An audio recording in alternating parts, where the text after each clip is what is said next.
A lot of what they said was community, community, community. This building is all about our community.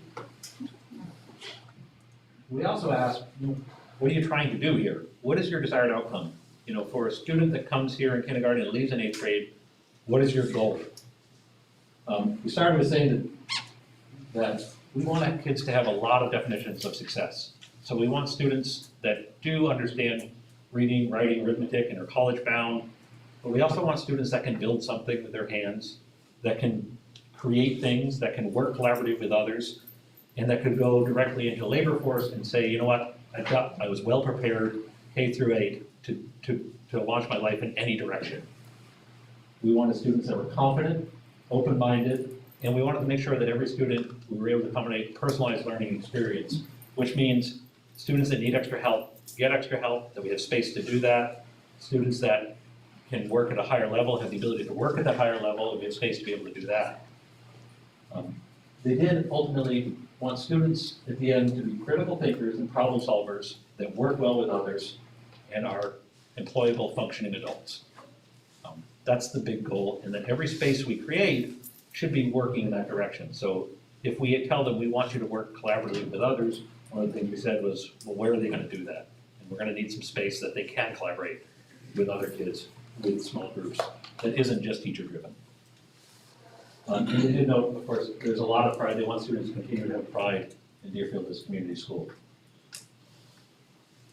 Now, we asked them, where are your obstacles then in delivering this? The first thing they said is, being a small community has these great aspects of feeling supported and also having, kindergarten be able to collaborate with 8th graders who are in the same building, but also is the downside that they don't have unlimited resources. A larger city would have more educators, more specialists, more opportunities. And they said, so we are asking everybody here to wear more than one hat. So that's an obstacle, but it's an obstacle that we work to overcome. One of the obstacles that are easily facility issues that came up was our middle school students don't have the same middle school experience that they'd like to deliver. They don't have a family consumer science environment where they can learn to cook, they can learn about nutrition, they can learn those basic life skills. We just don't have that space. We also don't have a tech ed area, what used to be called shop, an area where they can build things with their hands. We just don't have that square footage. We don't have that space for them to do that. They felt we really lack, when we say state-of-the-art facilities, we can't really define the current building as state-of-the-art. The building, obviously, it's a good building, but it was built before the idea that every student would have technology in their hands, and therefore it's not set up to have ubiquitous technology or have the students plug in any portion of the building. We have a lot of undersized spaces. Because we have undersized spaces, any personalized learning spaces, small group spaces, the students' work have been utilized for something else. And we don't have any collaborative areas, as in we don't have areas where 2 classes can get together and meet. The gym is always booked. Every space we have is always booked, or else we wouldn't have portables out there. We lack some professional development space, and there's the idea too. We met with the middle school team, but it would be nice if the middle school had its own culture, its own area, and its own culture and subset within the school, so that kids essentially feel there is a middle school and there is an elementary school. We're all part of DCS, but the middle school kids feel like, I'm a different student now. I'm in a different area of the building. The expectations are different, because obviously an 8th grader and a kindergartner are different kids. They're different people altogether. And they noted something that's not really building related, but they had said, we understand we have to work really hard to develop students that both are part of this community, but understand that there's a bigger world out there, that they're not always exposed to everything. So our educators work really hard to say world issues do exist, and you may not see them every day, so it's got to be part of our curriculum. So ultimately, then we said, well, what learning models need to be accommodated in any addition or renovation scenario? Right at the top, first 2 items were those missing spaces for middle school. Family and consumer sciences, that wellness can grow and integrate nutrition and foods, and life skills. Technical education, meaning hands-on building areas, things like robotics, wood shop, art, 3D printing, anything that students can get their hands on to build to do a longer project that has meaning to apply learning. Project-based learning at really every grade level, so while the middle schooler may not want to be working on woodworking, or I'm sorry, the kindergartner may not want to be working on woodworking, we do want students to have an area where they can do projects that you could start the project one day and not have to finish and take it home at the same day because you have enough space to leave it there and say, I'm gonna come back and work more on it and get a larger, more in-depth project built. Technology education, if you've been around the school, you can see that technology is attempted to be integrated. We're seeing this now. Obviously, we've got a cord hanging from the ceiling. We're doing the best we can with getting technology into the rooms that weren't designed to take technology. So we really should have some tech-rich areas, including some of the areas off the library that are adequately sized where students have access to full technology. If they say we're doing presentations today, we're working on the computer, here's a room to go to. And then we do need some collaborative common areas. The collaborative common areas have a lot of discussion. The first is there should be a whole school, community space. That it's a school space as well as a community use space that we can bring the entire school together other than just the gym. The gym's always booked. So we said we should have an area to gather the students together or an area for the community to use to do a presentation, a discussion, a workshop. We also each grade level should have access to some areas outside their classrooms where they can work in small groups and where they can send students to go do individual work. Again, some of their goals was to let's get students that are directors of their own learning and kind of take those initiatives. In order to do that, we need to give them independent work areas where the teacher's not standing right over them and directing their work. So those are kind of the goals of what we talk about. Now I know some of you, let's look at the next slide please. Some of you may not be familiar with some of the terminology I just used. I try to get rid of arca-speak or edge of babel or any of those terms that people are just not used to. When we talk about common areas, the spaces they're talking about are spaces like this, maybe not this large, but a space where a teacher can send students out to do work as an extension of the classroom. That may be because a student is more advanced than what the group is going over, or they're falling behind, or they need to work in a small group to work independently. So spaces like this that aren't closed-in boxes, aren't teacher-directed. Again, we looked at this as a group and said, yes, this is great. We may not be that big, this is a bigger school, but we want some areas kind of like that. Or areas like this, which is a large environment that can be used for a bunch of things. We obviously can't invest in space that can only be used for one thing. We would like to invest in space that can be used for a lot of things. So can this be used for, with switching the furniture for school gatherings, for projects, for teacher wants to set up an art project that's going to take the entire year. We want a space big enough that we can do that and keep using that space for many different uses. So again, it's justifiable if it's taxpayer dollars going into it, that we're getting a lot out of that dollar. They also said some of these spaces can be very small. Some of the spaces that the teacher said, I just need a spot for a kid to be able to go out and work and then come back in when they're done their work so I can keep the group moving. They can be as simple as a small area just outside a classroom like this that will really enhance the learning, enhance the opportunities that students are getting.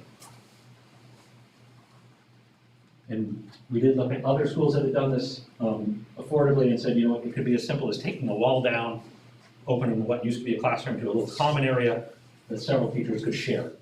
They're happy to share that space, they just need a little bit of space to work with.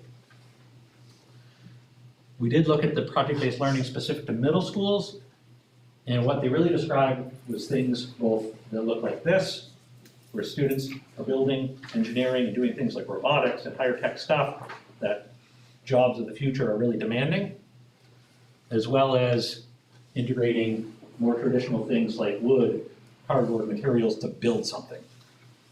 So that's their vision for some of the industrial art. So with that in mind, what we're trying to accomplish in all of the shortcomings of this building, we've created a few concepts that the building committee is currently looking at that are potential ways to solve it. And with that, I'm going to turn it back over to Jay to go through those concepts. Yeah, Lance and I will both go through the concepts. What I did want to just mention that I kind of skipped over at the beginning, there is a link, or there will be a link on the school website that will take you to a project website that you can get more information about the project. If you've got questions, there's a button, there will be a button there for you to hit. to ask you questions. We'll have a frequently asked questions to tell you about the project. We want to get as much feedback from you as possible, so if you don't feel comfortable speaking tonight, please feel free to use that feedback button. And again, we're just trying to gather as much information as we can. So taking everything we just talked about, everything, all the information we gathered, everything we learned about your community, we learned about your school, now it's time to turn that into a plan that we can develop that we think meets your needs. Some of the tricky parts are, obviously you have an existing building. We want to use as much existing square footage as we can. This is valuable space we're in right now. This whole building is very valuable space. How can we reuse it or repurpose it, or even just enhance it without having to build something new? So we looked at where we can build on and how we build on to the building. So this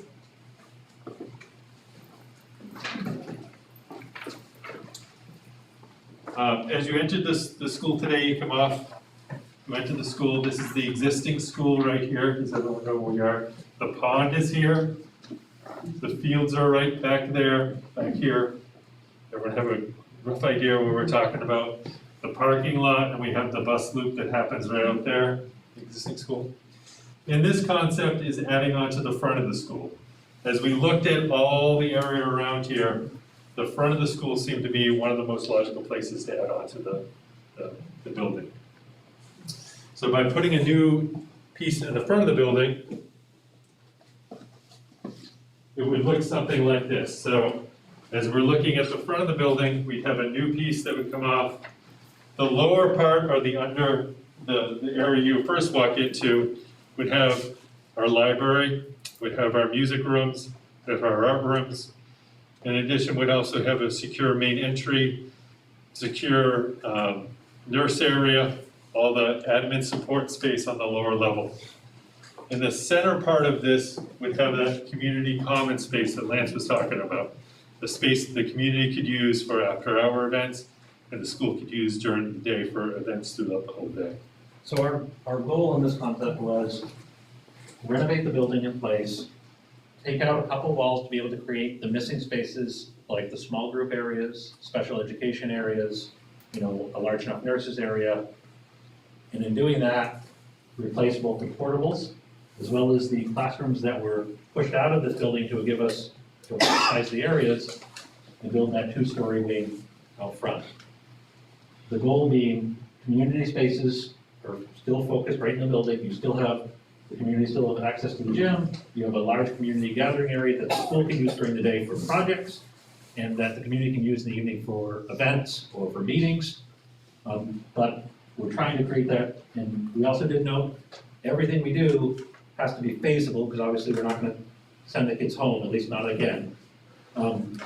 So we said this one, we could do the addition first, move the kids in, and then renovate in quadrants of this building each of the areas that we need to renovate using both summer construction as well as with students having access to new areas, simply shuffle the kids around to make sure it's a safe, feasible project that they get early on. They have access to good new space, and essentially education never goes downhill during the construction. So, on the upper level, this would be classroom spaces, as Lance alluded to, would be a middle school set up as a team concept, middle school area. And as you can see, these are really early concepts. We're working with the committee right now. So as we get more feedback, these will get more refined. the one thing we did want to mention too is all of these concepts that we looked at, we really want to enhance that outdoor learning. And what we found from a lot of the educators is the younger the kid, the closer that outdoor learning environment needs to be to them if they're going to use it. Inevitably, if you take a first grader or a kindergartner, and you go to one of the further outdoor learning areas, as soon as you get there, I've got to use the bathroom, and then you're all back into the building. 7th and 8th grade, a little less of an issue. So we said, whatever we do, we want to create some outdoor learning areas that are very close to the building.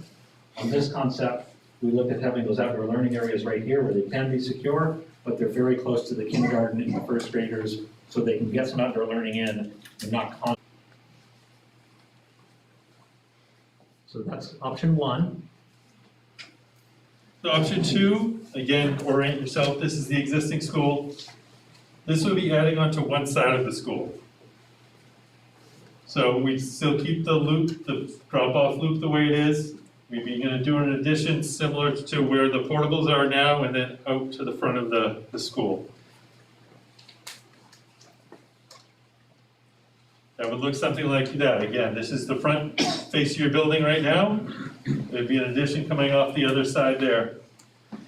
On the lower level, we create some additional classrooms just to supplement the portables that are coming down into the classrooms that Lance talked about in concept one. In addition, we have music and art on the lower level there. On the upper floor would be a new middle school area set up as that team middle school common area. The connector piece would be that community space that we're really talking about. The space that different organizations could use in the evenings. It could be shut down. A space that could be used throughout the whole day for all different learning activities for the school. And that would flow nicely into the existing gymnasium space that's there for community space. Now you can see on this concept, it gives us a little bit more opportunity to build a little bit more square footage because we're not just out front, we've actually wrapped around.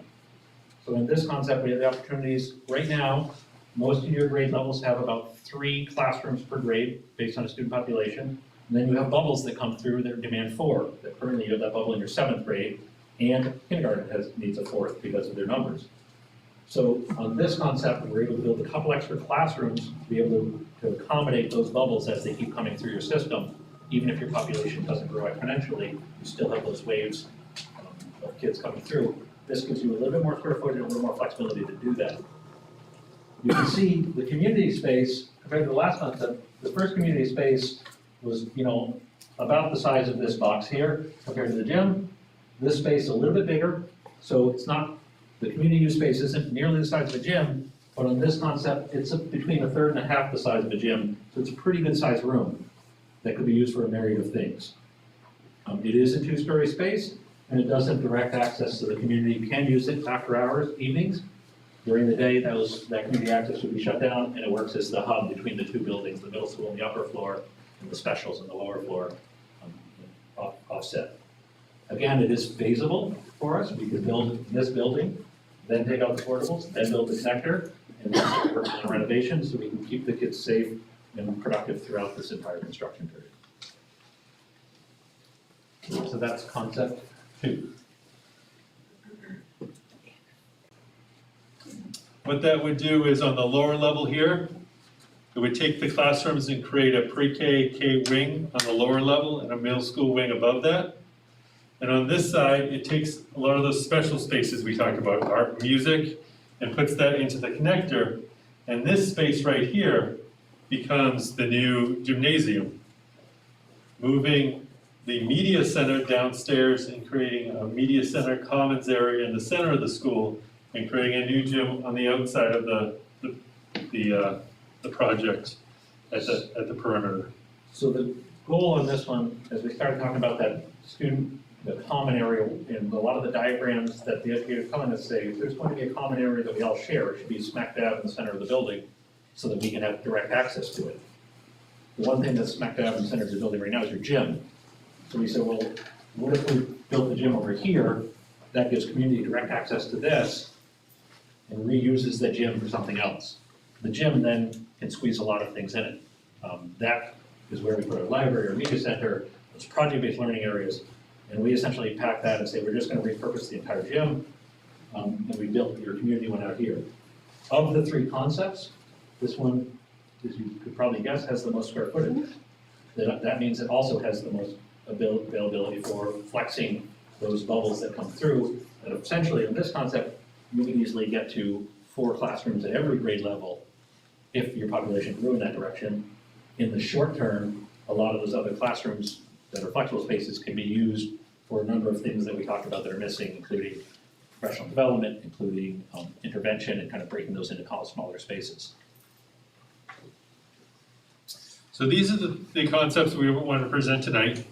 As I said earlier, we're really here to take some feedback, and I guess I'll rely on the school board to help facilitate how that happens. But we'd like to get some feedback. We probably don't have all the answers tonight, But what we're gonna do is we're gonna take down your questions and we'll put them on the frequently asked questions, try to answer them as quickly as we can so that we can get information back to you.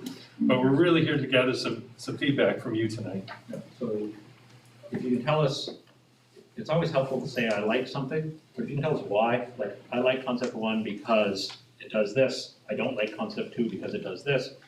If you can expand upon why, that's very helpful for us and the committee to be able to use that to our actions to say, okay, they said the reason they didn't like this was that, how can we solve that issue? So obviously when you give commentary, thumbs up and thumbs down is. So, Because the option 4 may be, and option 1 may be, well, so I think that's really important. I like the things that I see. It's wonderful, that's wonderful. But I think it's going to be really expensive, and that's what I'm interested in. I think the community should be too. so I will certainly say that cost is something that needs to be considered, but I think for tonight's conversation, we're trying to get conceptual feedback as to how the space can be better utilized. I It's figured ve- that, It's very early for, but I had to costing. say it. Anybody else? I was gonna say the same thing. I'm Bobby, I live on Brown Road. I just wanna know which one will not interfere, which one will take the least amount of shuffling around for the teachers and the students? So which one will create the least amount of chaos? Just, During construction. do you know that yet or no? I would say that each of them is very, very feasible, very doable without heavy impacts of construction. Construction interacting with the school. I would say concept one, because it ties up your main entrance, is the only difference between the concepts is that's the one that would require a diverted main entrance for, a few months. But overall, I don't think any of these concepts, we obviously wouldn't have floated any that is saying we're gonna heavily impact education. We looked at these concepts already to make sure they're feasible, and I don't think any of them are gonna be detrimental to the functioning of the school. Okay, so they won't be like, okay, this week, this teacher's in that room, it's gonna be, Not at all. okay, Nope, we'll put together, once we get a concept, we will put together a phasing plan, we will present that to the faculty first, get their input, and then to the parents, just so that everybody knows this semester, you're gonna see contractors fenced in over here, and this is where your drop-off's gonna be, et cetera, et cetera. We will do that in the future. okay, and then that, I guess that kind of answered my next question is, the outside looks great, but do you have like interior blueprints that, like, estimated areas? Cause in order to, like, I really like option 2 and 3 because I do think that'll be the least amount of impact on the faculty and students. But what does the inside look like that could make us maybe say, I like this one better or less? We just presented those to the committee, and we've been recycling those through the faculty first, but we will have those in the future. Great. I'm sorry, we're really high level right now, we just wanted to get stuff to the communities as soon as possible, and so those plans are being reviewed right now. What is the time, say things move fairly quickly with planning and I know that getting permits and stuff is a nightmare, but is this like 5 years down the road, 10 years down the road that you start construction? When is your estimated? Just order of magnitude timeline, if it were to be voted on in March, we would essentially be able to start the design work. We need about 8 months to do the design work, so we'd be bidding that project out that winter.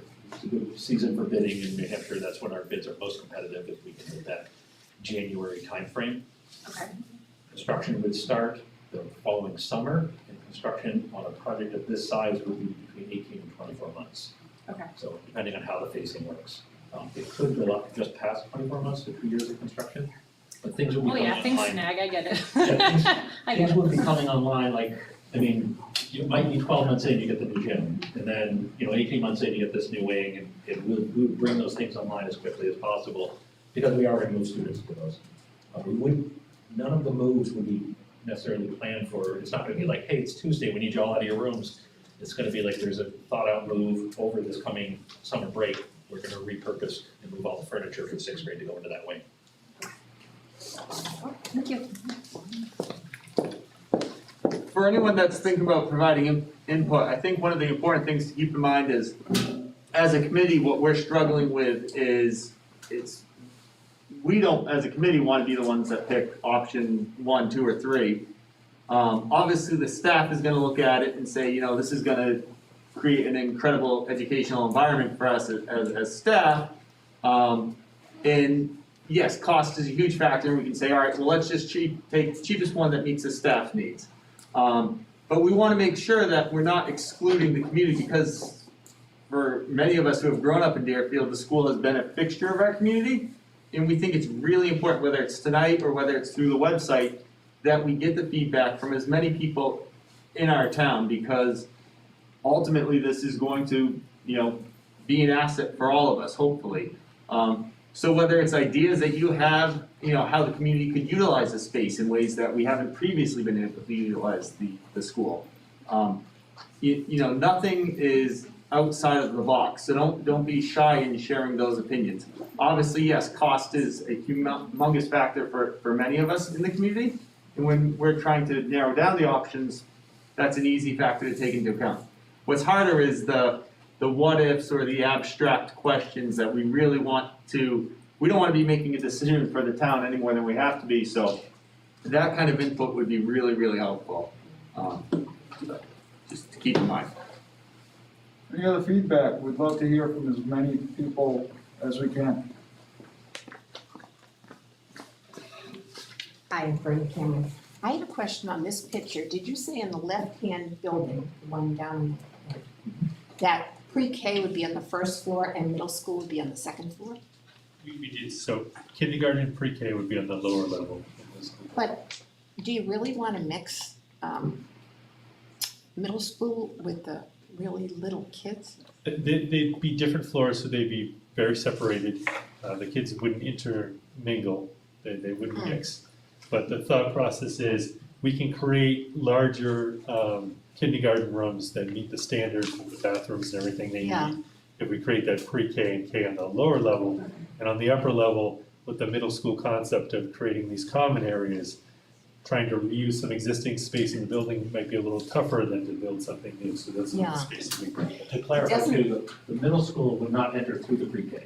Middle school would come in through the doors, use the stairwells to go to their room. Yeah. So preschool and kindergarten, on the first floor, nobody would be going through that space, they would have that space all to themselves. And would there be enough room on just that second floor to do those special things with the middle school kids? Things like woodworking and robotics.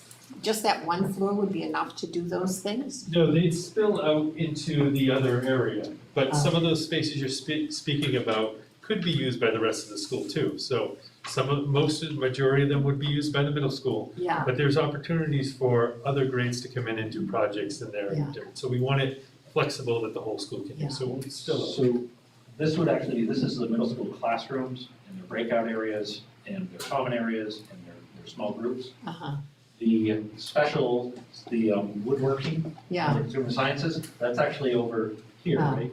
Right. On this concept. So the middle school is actually gonna be spread across that whole upper floor, including existing areas as Yeah. well as some of these areas here. I think it just doesn't give that compact feeling for kind of a separate middle school feel as much as some of the others do. Okay. That's So thank you for the feedback.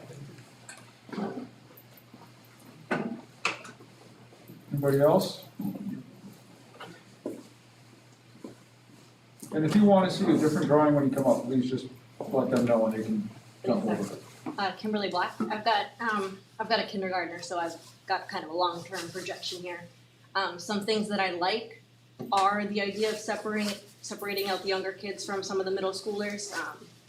Just in general, from a kindergartner to older kids, I think the older kids do need their space. So I like the concept here. I do have the same concerns about them sharing a section of the building, even though I understand it'd be separate. I feel like there's a lot of room for overlap there, and having some smaller kids right above older kids, maybe that close knit, just as without seeing the inside visual, it's hard to understand or see exactly how split up they would be. Slightly partial to our gym, having grown up here, I have a hard time seeing it go away, but I do understand that it is lacking and that a newer gym would probably be much more accommodating to our students. So not totally off that. idea. I didn't really like option one in that I felt like it was exacerbating some current architectural issues that I feel like you'd have to overcome with the current building, and being able to separate from what's here allows this building to be able to be modified in the future. That's an assumption. I'm not an engineer or architect, but that's some of the thought after you guys had brought up the roofing, knowing that this portion was built shortly after I graduated, or shortly while I was graduating and then beyond, knowing some of its shortcomings in the style. I think separating from this style and kind of going new is a better concept. So I liked 3, I think, the best because it kind of accommodates their separate spaces. And I think, if I'm understanding correctly, that the middle school spaces would be a little bit closer to those like woodworking, environmental sciences buildings, so they wouldn't be traveling across the building. I remember as a middle schooler, we kind of got some freedom, and so we would take advantage of that. So I think limiting the students' ability to take advantage of some of those longer strolls, unless they need it, space is always fine, but keeping those areas closer to where they would be able to utilize them, I think, has an advantage. So those are some of my notes. Thank you so much, that's great.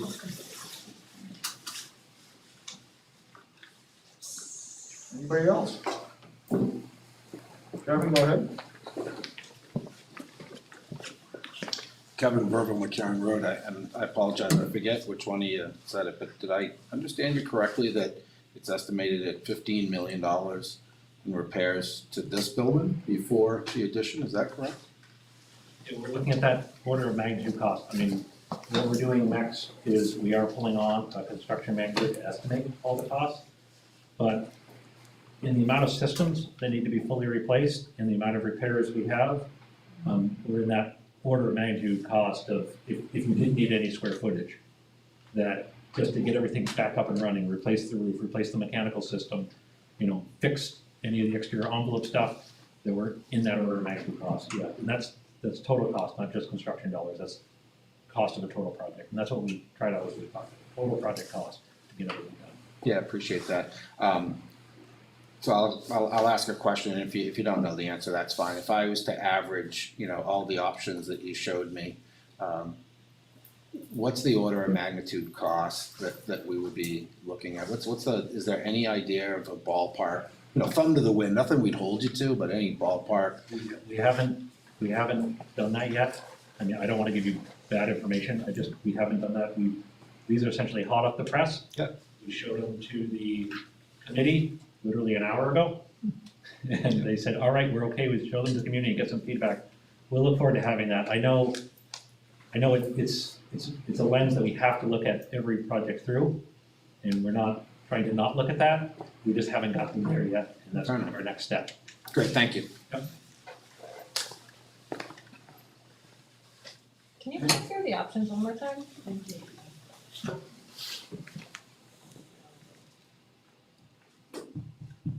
So they're labeled 1, 2, and 4. I know. I like 3. I suspect something happened in number 3 along the way. Yes. We did have a third concept, and we realized it had too much wetland impact, and we were going to spend significant dollars on wetland. And our civil engineer, just before we came, said, you can't do that. So we pulled it from here, so that's why we have 1, 2, 4. So option one more time, is the adding on the front of the building. The new addition here, creating some outdoor learning areas on either side. Admin, secure admin, music, art, lower level, middle school, project spaces, community space in the center, and renovating the school. Option 2 is adding on one side. This is the new presentation space here. Lower level, music, art, project spaces. Some classrooms on the lower level here. On the upper level would be some middle school spaces such as the family consumer science we talked about, languages, tech ed, those types of spaces, and then the true middle school hub of middle school classrooms in this area. Again, renovating the whole school and place. And it is one of our goals in all these concepts to get all what we consider special, so art, music, library.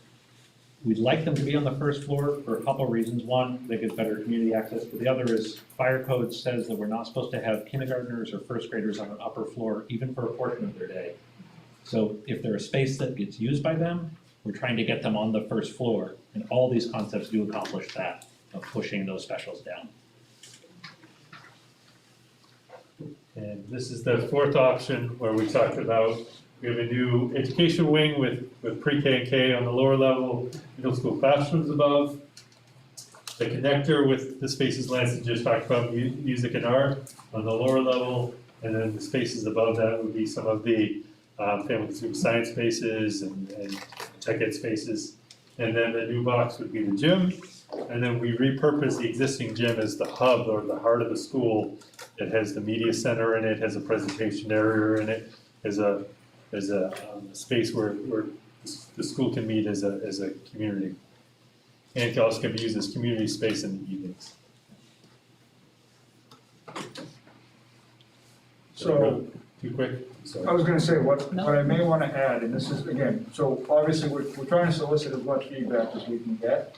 But I think another part of this conversation that's been alluded to by the architects is part of this project may involve, it's adding onto a building and creating more additional square footage, but at that same time, do we as a community look at rehabbing this building so that everything is effectively new? So that we're kind of starting at a new baseline of, we have what is effectively becoming a new facility. We're gonna reuse the bones, but kind of upgrade, update, replace, repair, fix, and make 100% of Deerfield's educational facilities basically as good can be and new. And that's another part of this conversation that I'd like to get some feedback on as we're kind of looking at this is, does the community want additional square footage? Do they want us to leave our existing footprint to the extent that it could be left alone? Or do we want to make this investment as a community if we go forward? And is part of that investment going to be bringing all of our educational space up to date and really refreshing everything for the community? So, I mean, if anybody has any feedback they'd like to provide on that, I'd like to hear that as well. Well, it sounds like he's already going to refurbish everything. Well, that's all, it's part of I would the ongoing assume- conversations, right? Yeah, So that's part of, I think, what we're really trying to solicit some feedback on is, do you leave the old ceiling tiles in the old floor, or do you fix the mechanical and fix everything else and update it all? Yeah, so piggybacking on that additional community, sorry, Amy Harrington. I think it would be a big benefit for the town, especially for off-season. The facilities that we do have for community use now are pretty limited, especially in the cold winter months. And to be able to utilize a building that's already heated, we're not throwing more money into heating, another building for very special purpose uses. I think that's gonna, from my perspective anyway, a big bonus for the community and very, needed to sort of kickstart more community events. One question I had, and I don't know if this is the appropriate time or place to ask, but is any part of this considering any sort of green technology, solar, anything like that to sort of take the costs maybe long-term, not? So, conceptually, the answer is yes, we're planning to do some analysis on any of these concepts to be as sustainable as possible. We have discussed that once we get the concepts up and running, that some of the committee will have to make some decisions as to how green are we. There's base level, which is, we would, at a minimum, exceed the energy code, make you more efficient, everything from HVAC systems, exterior envelope, to lighting. Let's be, very as sustainable as possible, because we're building a building that's gonna outlast all of us. The next level from that is, do we also want to integrate solar technologies? We have done that on past projects, very often through power purchase agreements, so that the school district benefits from the low rate, they do the right thing from carbon footprint. We haven't made those decisions as a committee yet, and that's one of the discussions we'll have once we get the concept narrowed down, is how green do we want to be? and what is the cost to do that. Mhm. Some things, as you know, extra insulation is pennies, it's not a big investment. Mhm. Solar, that's a bigger investment, and it does have a payback period, but is it something that, you know, the community can support? So Right. we're looking forward to having those concepts. All I can say is that the bare minimum is that we're gonna be a lot more sustainable than you are today. Thank you. And I'd love to hear that that's one of your passions, because if the community really feels that that's some things that we should be looking at, that's great to hear. Yeah, it makes, the technology has come so far, it just seems like it makes sense to certainly consider it and make sure the community's on board. Thank you for bringing that. Thank you. I have a question about the community space idea. I mean, it's raised a good point that you've done this in a few different communities over the years. I'm sure there's some recent ones that have this sort of community space you're talking about. In those recent projects, what are some examples that other communities use this space for? It seems sort of vague, and I'm sure that you've done this enough times that you could give maybe some examples. Obviously, we're a different town than other towns, but what might be some ways that we could, as a community, use this space? What are some examples you're thinking of? So each community is a little bit different, but I think some of the things that we see very common is any meeting space. So when a group wants to have a space that they want to do a presentation, I mean, we're doing it tonight in the library. It works. It would be better if we had, you know, technology, speaker system, and, you know, break seating so somebody short like me can see. That's so basic meeting and presentations. We also see, obviously, the gymnasium is always going to be community use. I'm sure your gym right now is booked. What we discussed as a committee is the bigger we make the space, the more activities other than basketball it can accommodate. So communities, we do see communities using it for dance, exercise type programs, or things like that. They say, you know, we just want to book a space once a week to be able to have our group together there. And then meeting space. So we do see a lot of communities that have meetings and they just want a space that they can go. If, you know, sometimes it's a library, but sometimes it's just we need a larger meeting room so that we can get together, technology set up, and we can have our meetings there. So those are just a few examples. The larger spaces like an auditorium, that's when you start saying, hey, we've got a traveling artist, you know, or a musician that's coming, and we have a spot for them to play. So you can see on this concept, if you take a gym, you potentially could have a gathering here for the community of like 200, 300 people in there and have a, you know, traveling artist say, hey, we're coming to town, you know, we'd be happy to give you a presentation. That benefits the students and it benefits the community to get a few more events in town. Any other feedback that we can gather from the folks here?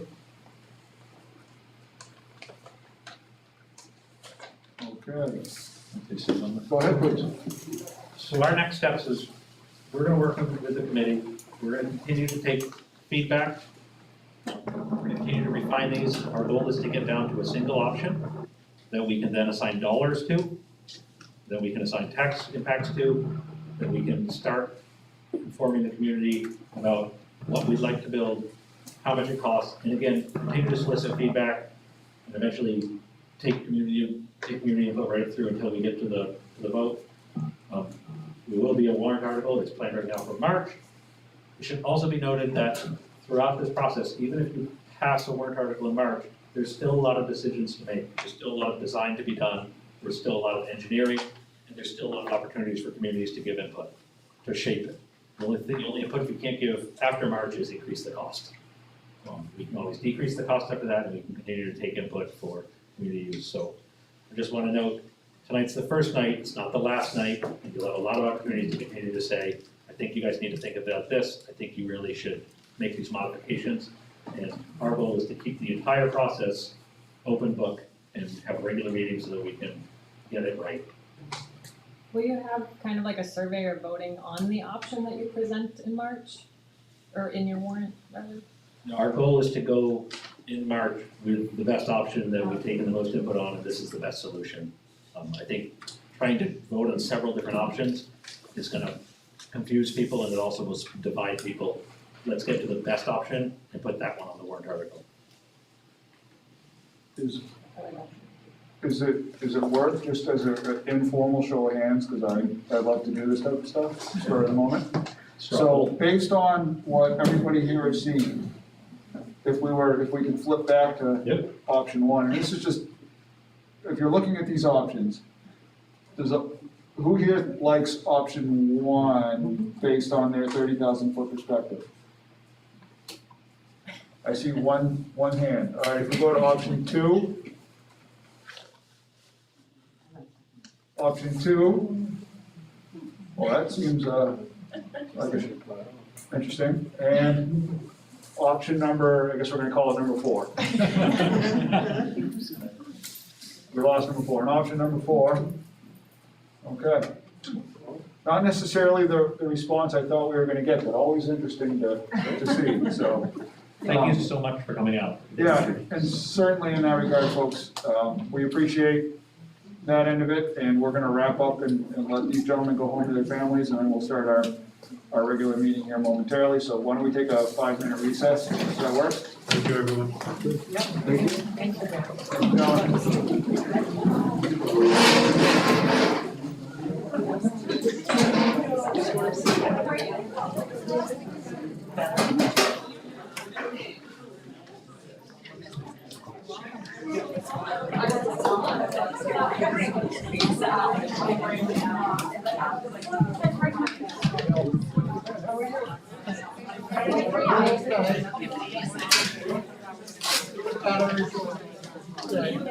Yeah, I think it just wasn't close enough.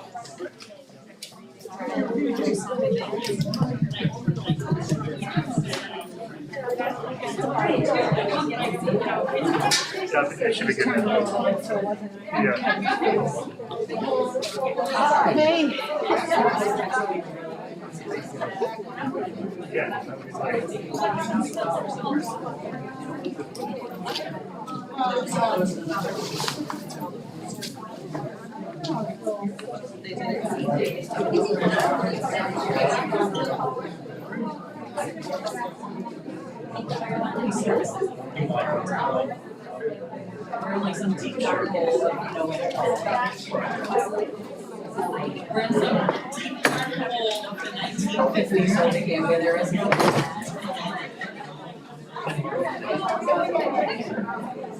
They have no service right here.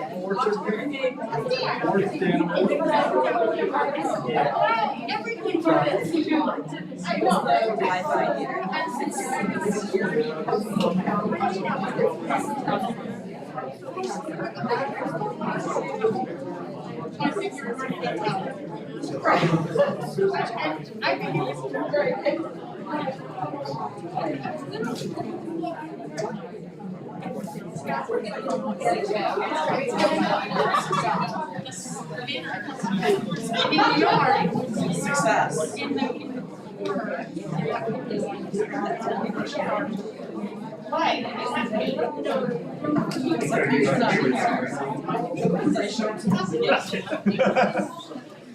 I don't do the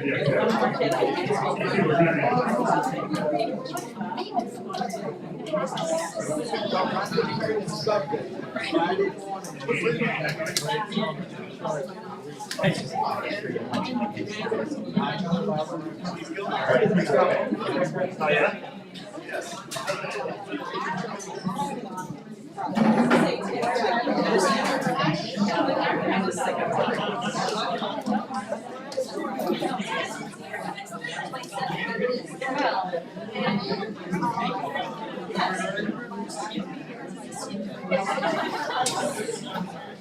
All right, folks, if I can call the meeting to order here, we're gonna get back to it. All right. First item up, we have minutes.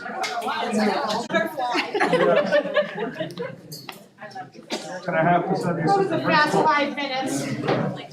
All right, folks, we'll call the meeting back to order at, we have 7:05. First item up, the minutes of October 20th. What is the wish of the board?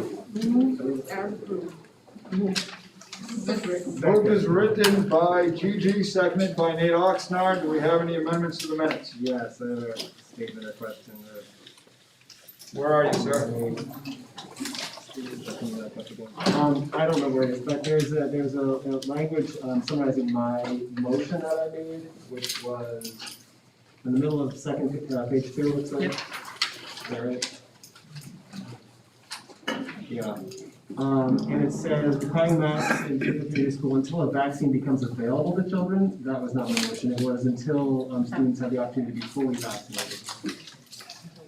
Which I meant, and I can go back and look at that, that's those language that I used, that would be after. Can you say it one more time, sorry? Until the kid in the age group has been fully, the opportunity to be fully vaccinated, Okay, not until vaccines become available. okay. Okay. Do we have any other changes to the minutes? Okay, so all in favor of the minutes as amended, please signify by saying aye. Aye. Aye. Any opposed? Seeing none, the minutes pass. All right, next up, we have agenda review. I'm going to insert in between E and F. We're agenda review, I'm sorry. Well, I'm on agenda review. We're gonna jump back to public comments in 1 second. Between E and F, we are gonna discuss the fire alarm with Mr. Kofus. And was there any other items that the board members wanted to add? Okay, so that being said, sorry folks for getting out of order. Public comments, I'm going to ask, we have a fairly heavy agenda tonight, so if you could please keep your comments to 2 or 3 minutes, that would be appreciated. Other than that, if anybody has any public comments, now would be the opportunity to make them. Can I put a timer on here? Yep. And I am gonna ask Nate to run a timer tonight, we do have a couple of things we have to take care of later on in the meeting, so we gotta be cognizant of that. Greg Whitmore, North Road. So you know why I'm here. 2 months of an abusive mask policy with no end in sight. It's becoming clear that you're seeing the public as an annoyance coming to these meetings. Right? When I go home and I watch afterwards the discussion after the public comments are over, you don't want me to be talking. I mean, you're clearly not listening to my concerns. You have your own agendas. Now, the school board is elected by the public, and your job is to represent the public, not to represent your own interests.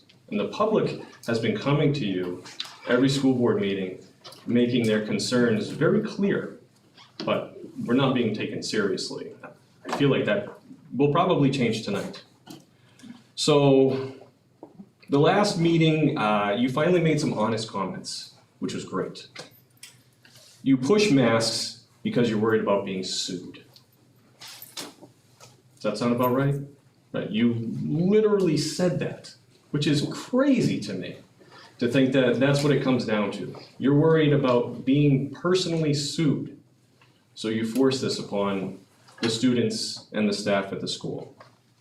One of you said that by law, you have to follow NHSS guidelines, hence the key word guidelines. So you also finally came out and said, you're not really worried about the kids getting sick, because it's clearly evident after 18 months, the kids don't really get sick. You're worried about them bringing it home and passing it on to others. Well, vaccine's been around for quite a while. The others have been vaccinated. The others are protected. So when will this end? What could possibly be the end game? Do I have any faith that the plan for allowing tiny little kids to get vaccinated, which is terrifying to me, okay? But allowing them to get vaccinated, do I, in 8 weeks from now, whenever it is, do I think you're gonna stop then and say that the masks are gone? I tell you, these 2 months have opened my eyes, right? And I don't have any trust. It's unfortunate. This is gonna be a long 8 years. So, the word vindictive came to mind immediately when I watched that last meeting. I felt that was just a vindictive decision to push it off like that, to push it off until potentially next year. I mean, how else? I mean, it's basically you saying, we don't wanna deal with this anymore, we're sick of it, we're gonna push out a deadline so far out, it's such a crazy hurdle, that that's it. Sir, we're Yes. running long on time. You got it, I'll wrap it up. Thank you. All right, so please listen to our concerns, we're here for a reason. You know, this is why I come here, this is why a lot of these people come here. We wanna be taken seriously. By the way, how did Dover get onto a list of potential high schools? Bo? How about we cart the kids 10 minutes up the road to a fantastic school? I don't want my child sitting on a bus for an hour going to a school. Don't get lured in by, potentials for like CRTC programs that are offered extraordinarily far away, when we have a fantastic option right around the corner, okay? Please keep that in mind, right? And come on, let's be serious when we get to things like that, all right? All right, I'm out of time. Thank you. See you next time. Do we have any additional comments?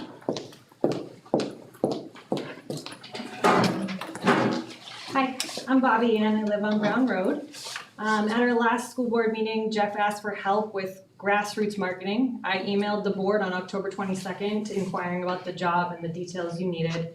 I have not heard back. I have over 14 years experience in local marketing and I have many happy clients in New Hampshire, Massachusetts, Maine, and beyond. I'm offering free services so you can save on your budget if you need.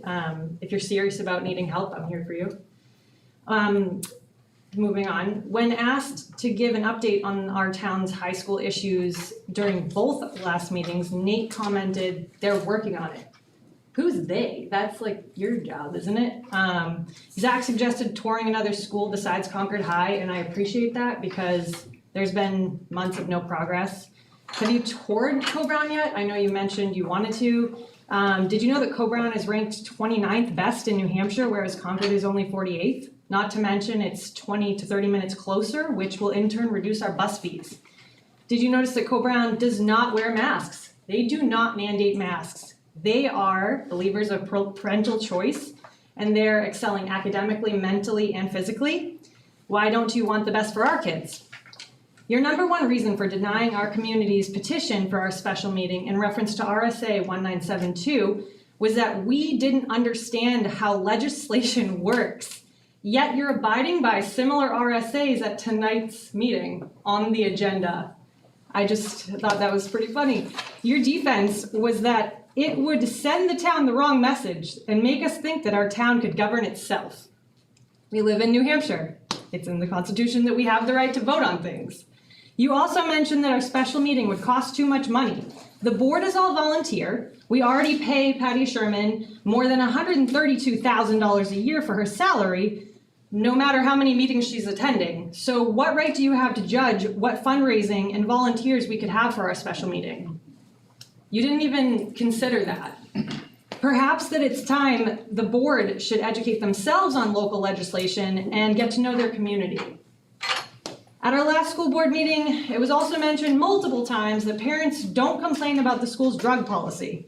In turn, Nate doesn't understand why parents have the right to refuse any other health-related policies the board may make up. Might I remind you that for the first 20 years cigarettes were available, doctors actually prescribed them?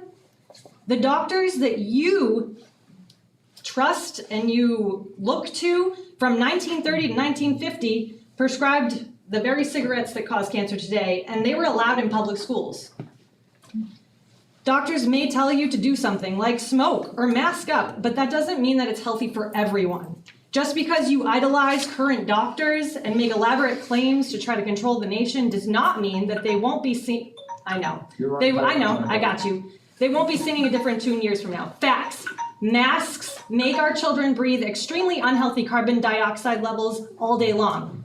Fact number 2, masks are only 10% effective if worn properly, and they are 100% child abuse. Fact number 3, your mandate is not a law. Fact number 4, your community will not be silenced. We'll be seeing you in Superior Court very soon. Our case against you and your unlawful decision to deny our special meeting was approved, and you've been served. Additional comments from anybody in the community? Sir. If we can capture your name, sir, for the minutes, please. Bill Carbonell, Thank you, sir. 170 North Road. I'm going to comment on the last two speakers. I think the mask policy of this school is appropriate. All the scientific information we have says that it is necessary, it should happen. And why not? We have a responsibility not only for our own, but for the others in this room and their children. And that is really important. And I was very, very disappointed to hear that the barbarians have threatened each and every one of the school board Sir, members. I am gonna, just because we have tried through all these meetings to keep a very civil tone with everybody that we disagree with. I was in a civil tone. In a civil term, but, Barbarian is the word you didn't like. yeah, and I'd prefer we not speak to the people. of Well, Plainview. I disagree in spades with the approach of those two people. I want my kids to be protected, my grandchildren, to be protected against others. Okay, and they're not, unless we use masks, they're not somewhat protected. And it is true that, the little kids, we think, are not as prone to it. I've noticed that the cases in Deerfield have increased substantially in the last 4 or 5 weeks, at least doubled. Okay, I don't know who those cases were, whether there were any kids involved or not. And I don't know what they're talking about when they say kids. The state does not make the distinction between the 5 to 11 and the 12 to 18.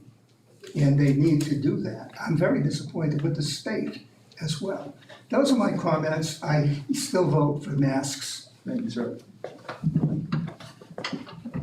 If I can get up, I'll be all set. Do you have additional comments from anybody in the community?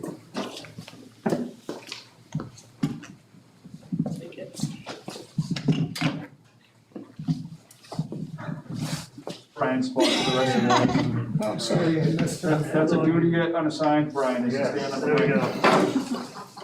And either way, Kimberly Black, Meeting House Hill.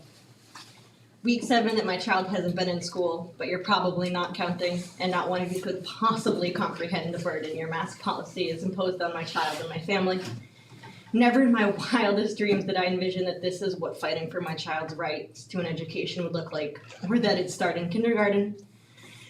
But I have to have faith, a glimmer of hope that sometime soon you'll see you're on the wrong side of history and change. There's never a wrong time to do the right thing, and the right thing for the students, the parents, the faculty, and staff is to make masking voluntary. You have no jurisdiction to make medical choices for anyone else other than yourselves. However, you are supposed to control the safety and health measures of the school, starting with a properly functioning fire alarm. Your blatant disregard to the malfunctions of the alarm system have put everyone in the school at risk for much too long and placed an unnecessary burden on our fire department. You can improve the air quality in this building simply by placing HEPA filters in classrooms. These filters filter the same size viral particles, 0.3 microns, as N95 masks, which are the filtration standard any other mask type is held up against.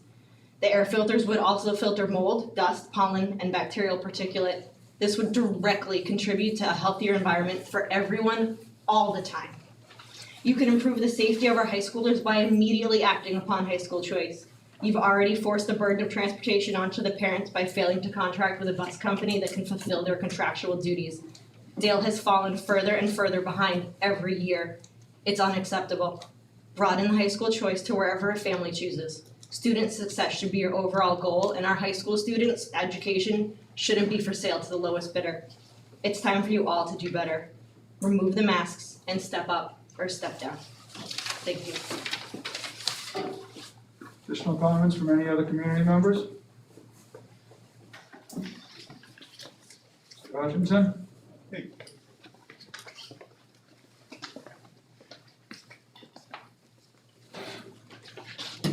Jack Hutchinson, Lang Road.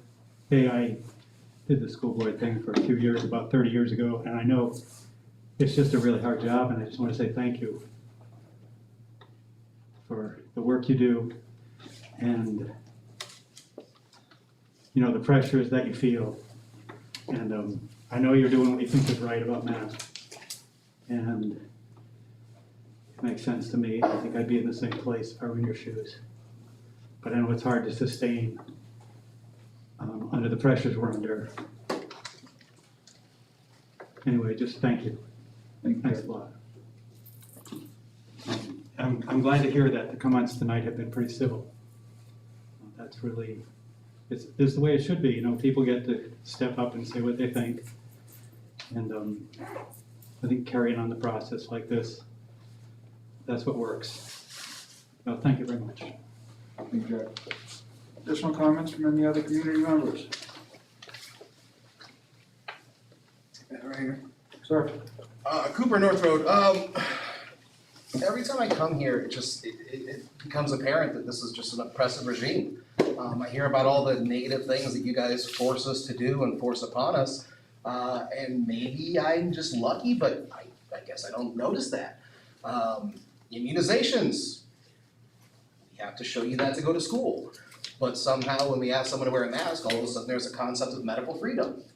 But once again, here's our shot record, not a problem.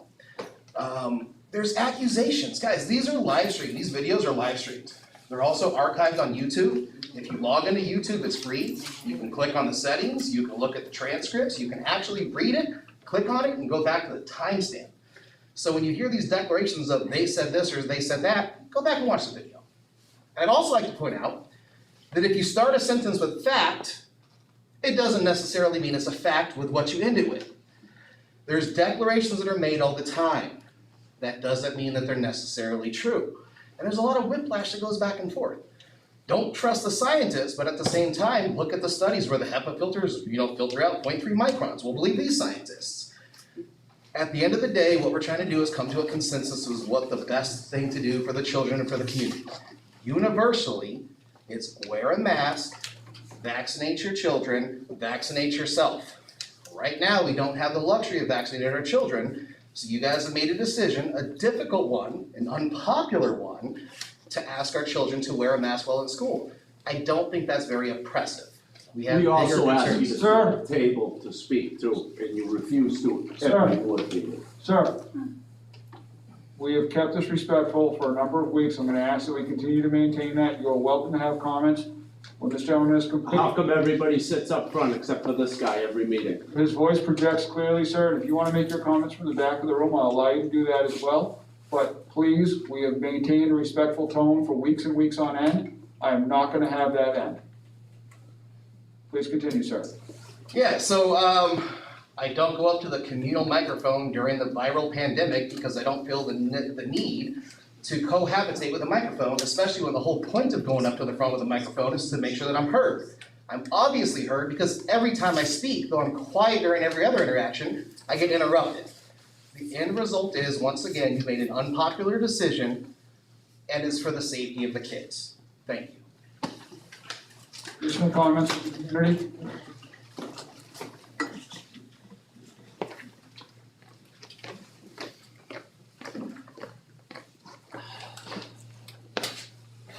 Patrice Killam, and I am a citizen of the community, and I am a staff member here.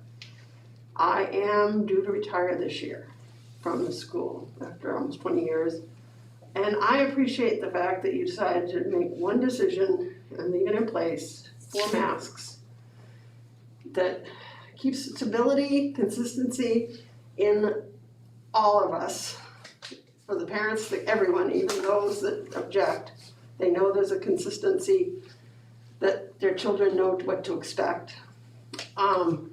I think in these times when there's so much upheaval and so much going on, that we can all do better to just sort of try to keep up and stay with that consistency and try to support each other in this thing. And I think you guys are trying to support the community and the children and do the best for them. And yes, they can catch it, and they do catch it, and they get sick. Some get really sick and don't make it. Some bring it home and their people don't make it. So I just am glad that you did it, having lost several people in the past few months. I really don't want to lose anybody else, especially not kids. I don't want them to be sick. I don't want them to have fog brain. So I really would rather have them either wear their masks and or not be here altogether. So thank you. Thank you. Anybody else wish to make comments before the board?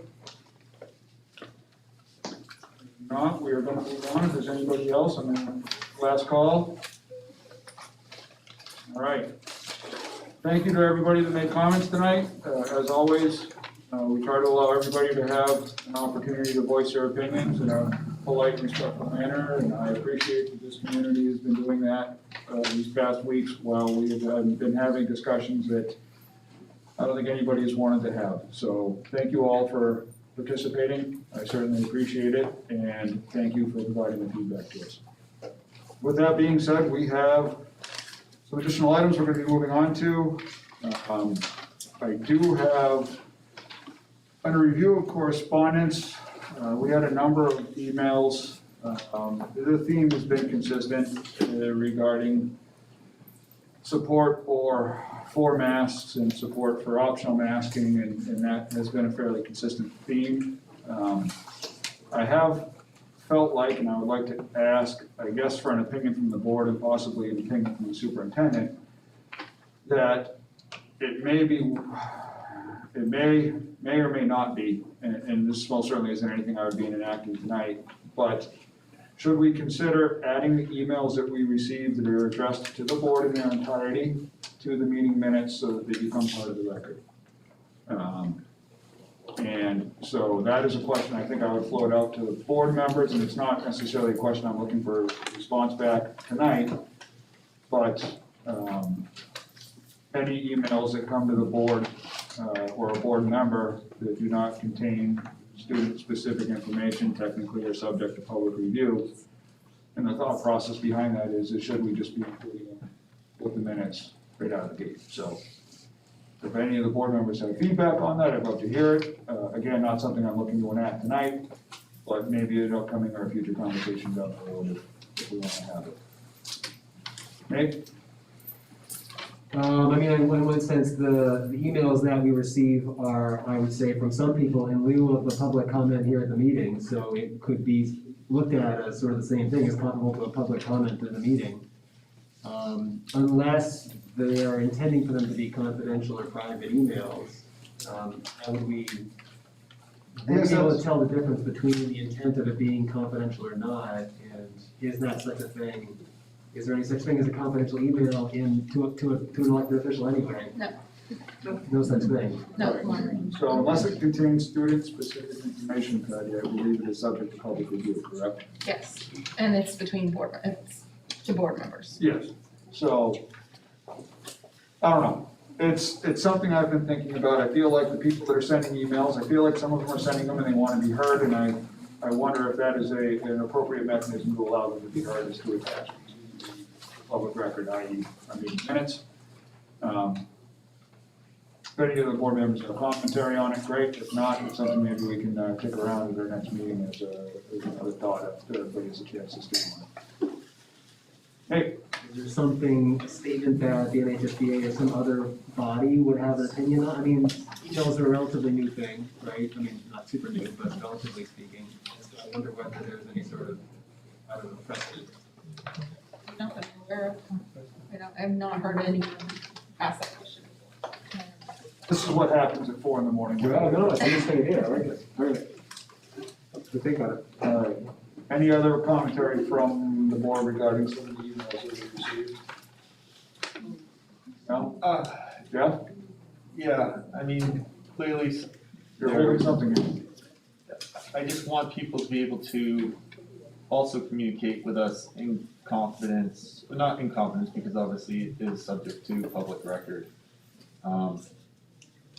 I don't know, once you put it, I guess that's. Simply at this moment, that's me floating something that, this is one of my 4 a.m. when I wake up. And I'm sitting there walking the dog and thinking, these are the things that go through my head.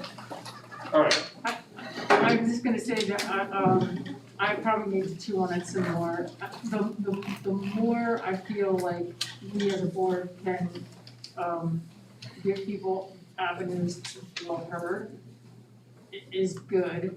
So in my, like, the initial thought is like, oh, yeah. but I think I would need to think about it a little more. Maybe that's something that, for anybody that's here that wants to provide maybe some feedback during citizens' comments at our next meeting. What are your thoughts on, providing those emails to the record? I don't know. It's like I said, it's a 4 a.m. thing. I wake up at 4 o'clock every day and my mind starts doing something, and that was one of the things that rattled around in it. So anyhow, we're gonna move on. I believe I'm going to ask Nick Lawrence and Chris Kofus to come up and chat with us. Chris is here as well. This is gonna be regarding winter sports for DCS as well as the Parks and Rec. For those of you that are unaware, Chris Kofus is our athletics director. It is another hat he decided to don since we don't let him leave the building ever. He figured it was something else he'd be doing while he was here. And he has stepped up to fill the shoes that Cindy Hansen vacated when she went looking for sunnier weather. So, gentlemen, what do you got? Oh, thank you very much for having us tonight, appreciate it. Our current mask policy for sports indoors is coaches, referees, and players sitting on the bench will wear a mask. Players out on the court, at the time, it is completely optional. If another school mandates that their students, regardless whether at home court or visiting, wears masks, we're fine with that. We're not gonna say anything against that. But at this point, unless the board decides now or at a later date, we allow the players on court not to wear masks. Go ahead. Chris, I'm just out of curiosity, do you happen to know how many schools that we play require their students to wear masks while they're playing? I mean, I know you haven't been through that winter season yet, but have you gotten correspondence? Just from volleyball, I believe out of maybe the 8 home games that we had, maybe half of the teams required the visiting team to wear masks. The other half made it optional to their players also. Okay. Mandates from the other schools have not come out for the basketball season yet. We're just, basketball season is kind of in its beginning stage of getting the schedule out and who can and who won't be able to host the team this year. So I'm sure that'll follow up in a couple of weeks. Okay, thank you.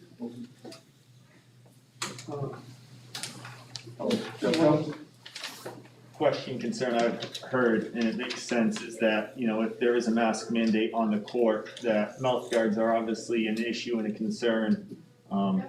Anyone that's ever worn a mouth guard knows it's restricted, proper masks. What I've heard is that if masks are going to be required, that mouth guards will not be required. Is that correct? That, as far as, that's a ruling that came out last year. My daughter played high school ball, and that was their mandate. If you have to wear a mask or you are gonna wear a mask, mouth guards were not required at that time because of difficulty of breathing.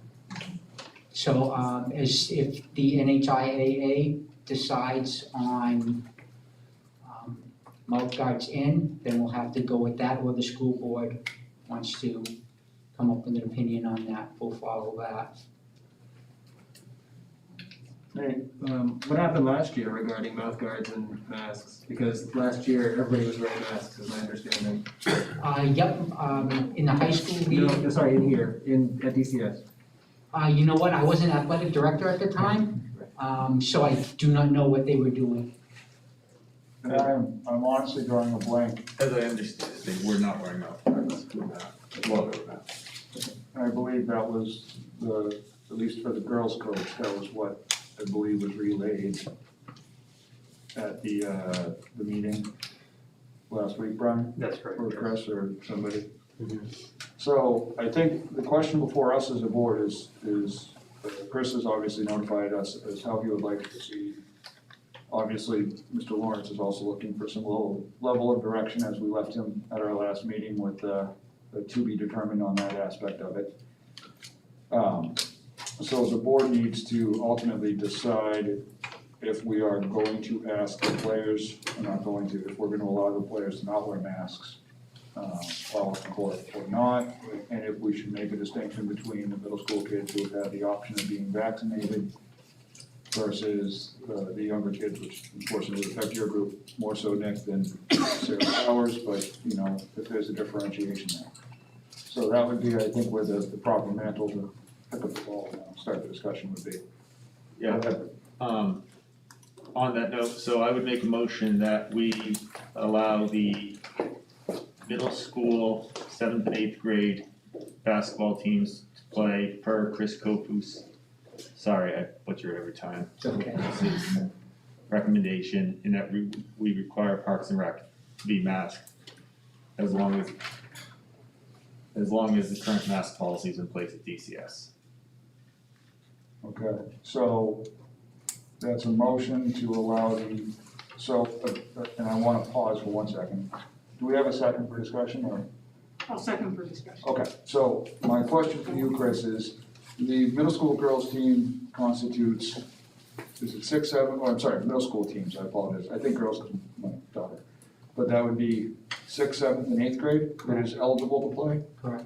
Okay, and so from an age standpoint, knowing, you know, 6th grade is when I think a lot of the children turn 12-ish. 11, 12-ish, right? So I think, Jeff, the question for you there is that you still run into that threshold as part of the discussion of the, you know, uneligible to be vaccinated versus eligible to be vaccinated. Just to complicate things. I would make an amendment to my motion if I can.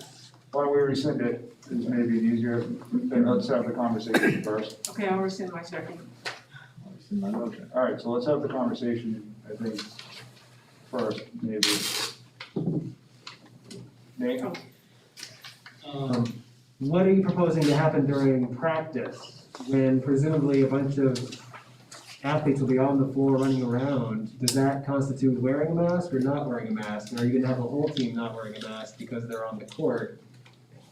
If they're on the court and the coach is just given instructions, simple instructions, then I think masks should be on. If the girls are sitting on the sideline and they're having 3-on-3, 5-on-5, my personal opinion is that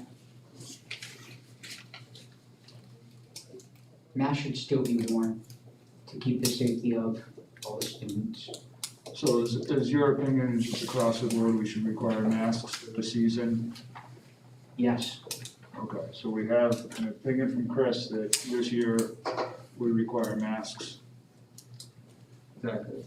Huh? Go ahead. I agree with that, and I see this as a different situation than volleyball, because volleyball, I think it's easier to maintain a, 3-foot distance like we're doing in the rest of our school right now.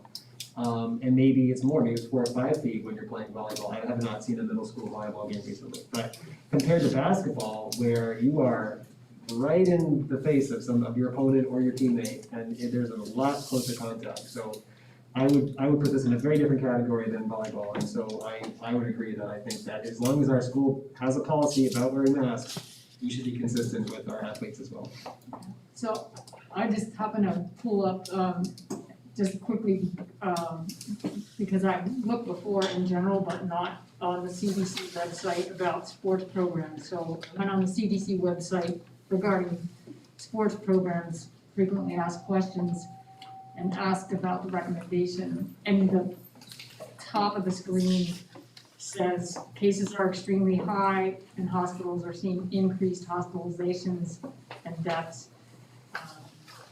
It says to decrease your risk of getting and spreading COVID, CDC recommends that you do not engage in close contact sports with people who do not live with you. If you choose to play close contact or indoor sports, reduce your risk by getting vaccinated when a vaccine is available to you, wearing a mask, playing outside, staying at least 6 feet away from others, and avoiding crowds.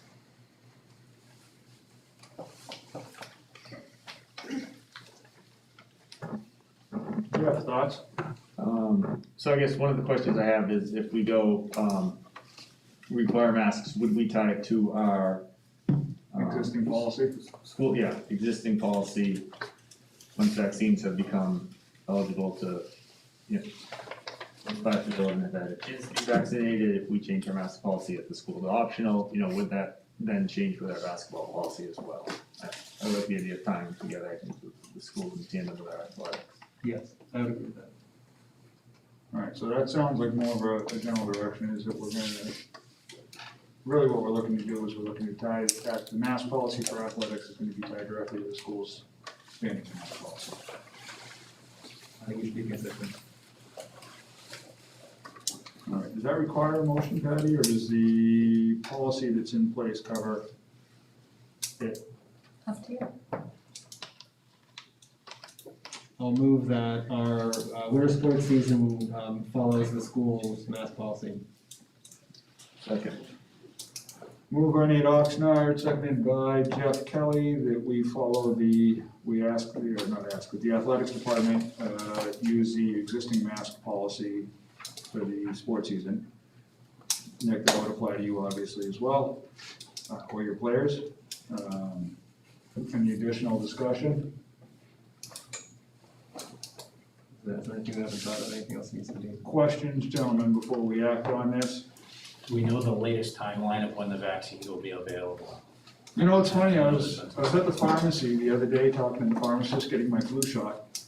And I asked him, and I know, according to the pharmacist in Rite Aid and Raymond, they've already ordered the vaccines for the younger kids, and it is inbound. And I tried to make an appointment for my son, but he wouldn't let me do it until it physically landed on the ground, but. Monday. Is it Start Monday? scheduling Monday. So, But it's gonna be 6 weeks or?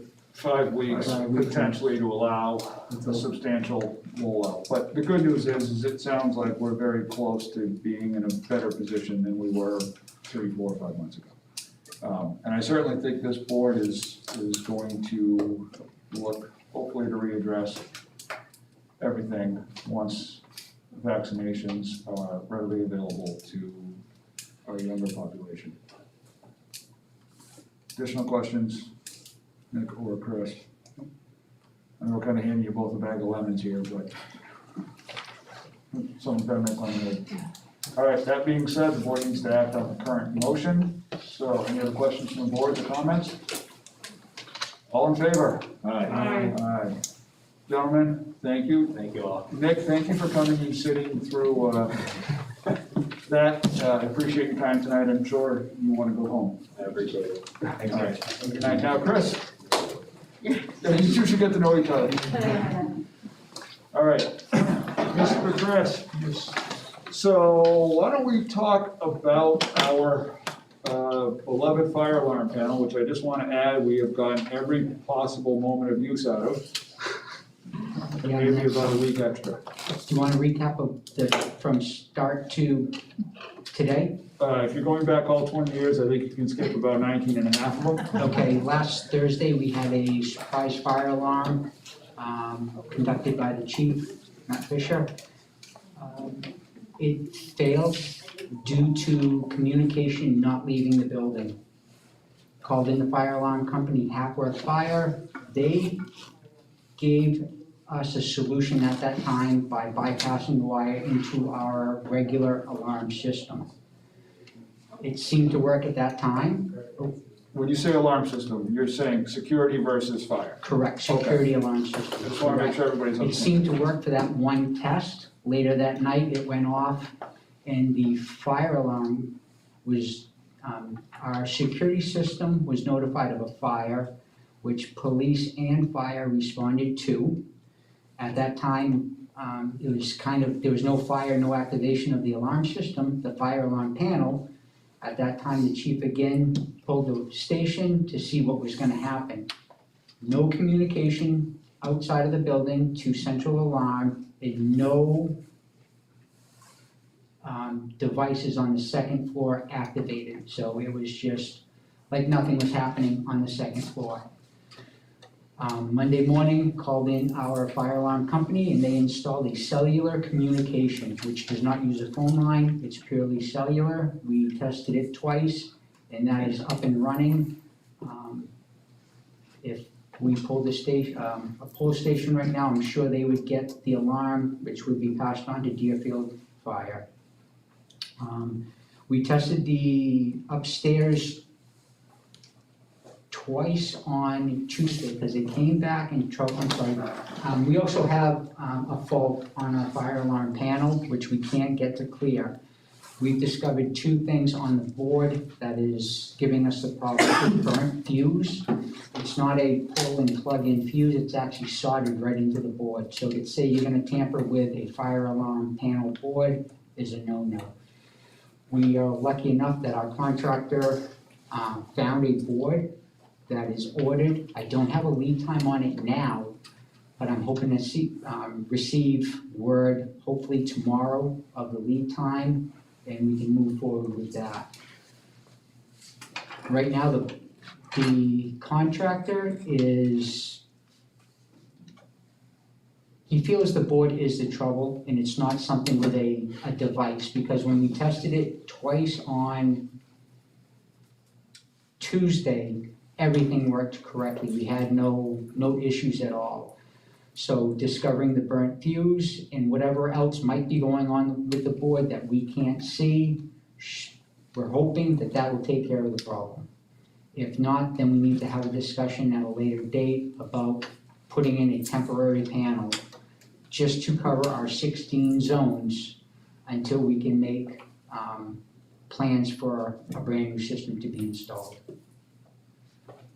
Okay. So we had requested the engineering firm to have the fire protection engineers start drafting up plans for an RFP for us to update the fire systems in this building. So that work had been ongoing, but obviously has been accelerated to this point. Yeah. And so that is running in tandem. So at the moment, our current conditions are, and I'm gonna say that presumably because I see Chief Fisher looking over there, and another gentleman that appears to be a fireman, is that we are currently on fire watch That is correct. with the fire department. That is correct. And that situation is going to continue until, at minimum, a replacement board arrives, is installed, and tested to their satisfaction. Clears all the troubles that we're having, and yes, is up 100% operational. Chief Fisher, is that accurate? Do you mind if I involve the chief here, folks? Please. Yeah. He is the judge, jury, and executioner on this one, so. Yeah, right. Yeah. Thank you. Yeah, so, a few large areas of my concern over the past week have been a lack of notification to our dispatch center. That seems to have been fixed by the cell dialer, that's very common these days. How the alarm system was communicating through the security system, that was allowable back when the building was built. That is not modern fire code, and that is a fire code violation. We've kind of made that correction, so we're good there. Just as concerning, maybe a little more, when we were here Thursday morning, we did the unannounced fire drill. The first time we did it, the whole school evacuated, fantastic. That's when we realized our dispatch center was never notified of the alarm. Did it again. At that time, the whole second floor of the building did not alarm. That is a big problem. As Chris alluded to, alarm company came out, did some repairs. We thought we were in good shape. But 1 o'clock Saturday morning, we were dispatched to this facility, not by an alarm system activation for us, but by being requested by the Deerfield Police Department through our dispatch center. There was an issue where your security system would not be alarmed because it saw a fault on the panel for the fire alarm. Now, the fault on the fire panel has been going on for a number of years now. We have made the board in the school aware of this for a couple years. On your annual fire safety inspection, it's been noted. That night, I came over to the same pull station right by the exit, going out to the rear of the building, pulled the pull station, the alarm activated. The second floor again did not alarm. So there is a consistent issue in the system somewhere. Do I honestly believe the board that's gonna come in and is gonna solve the problem? I don't. I don't have confidence in that. If it does, fantastic. That panel needs to be repaired, replaced, fixed immediately. Should have been done a couple of years ago. Here we are. It needs to get done. I won't be releasing any restrictions of a fire watch until I'm satisfied that whatever correction is made, temporary panels installed, permanent panels installed, is safe, reliable, and will activate. Another concern I have by just with the second floor not notifying, does that mean if I pull a pull station on the second floor, is it not gonna work? Is it just a notification, or is it the pull station as well? There's some real problems that need to be identified and addressed. So I'm glad to hear we're moving forward, we're getting parts, we're working on it, but I can't emphasize enough. I'm glad an engineering firm's involved. I brought a suggestion forward a few years ago through some meetings with Chris and even back to his predecessor. Let's upgrade the fire alarm panel. We can do a multi-year phase process of other activities in the building for bringing the rest of the system up to code. Well, here we are in November of 2021, and I have to staff my department here during the day or anytime the building's in use. I believe everybody gets the gravity of the situation, but it needs to get resolved. I understand there's, in my personal life and my work, parts are delayed and it's just the world we live in these days. But the most, whatever we can do to expedite would be greatly appreciated. So, yeah, go ahead. How long has Hackworth been our vendor for this fire alarm panel? Since this August.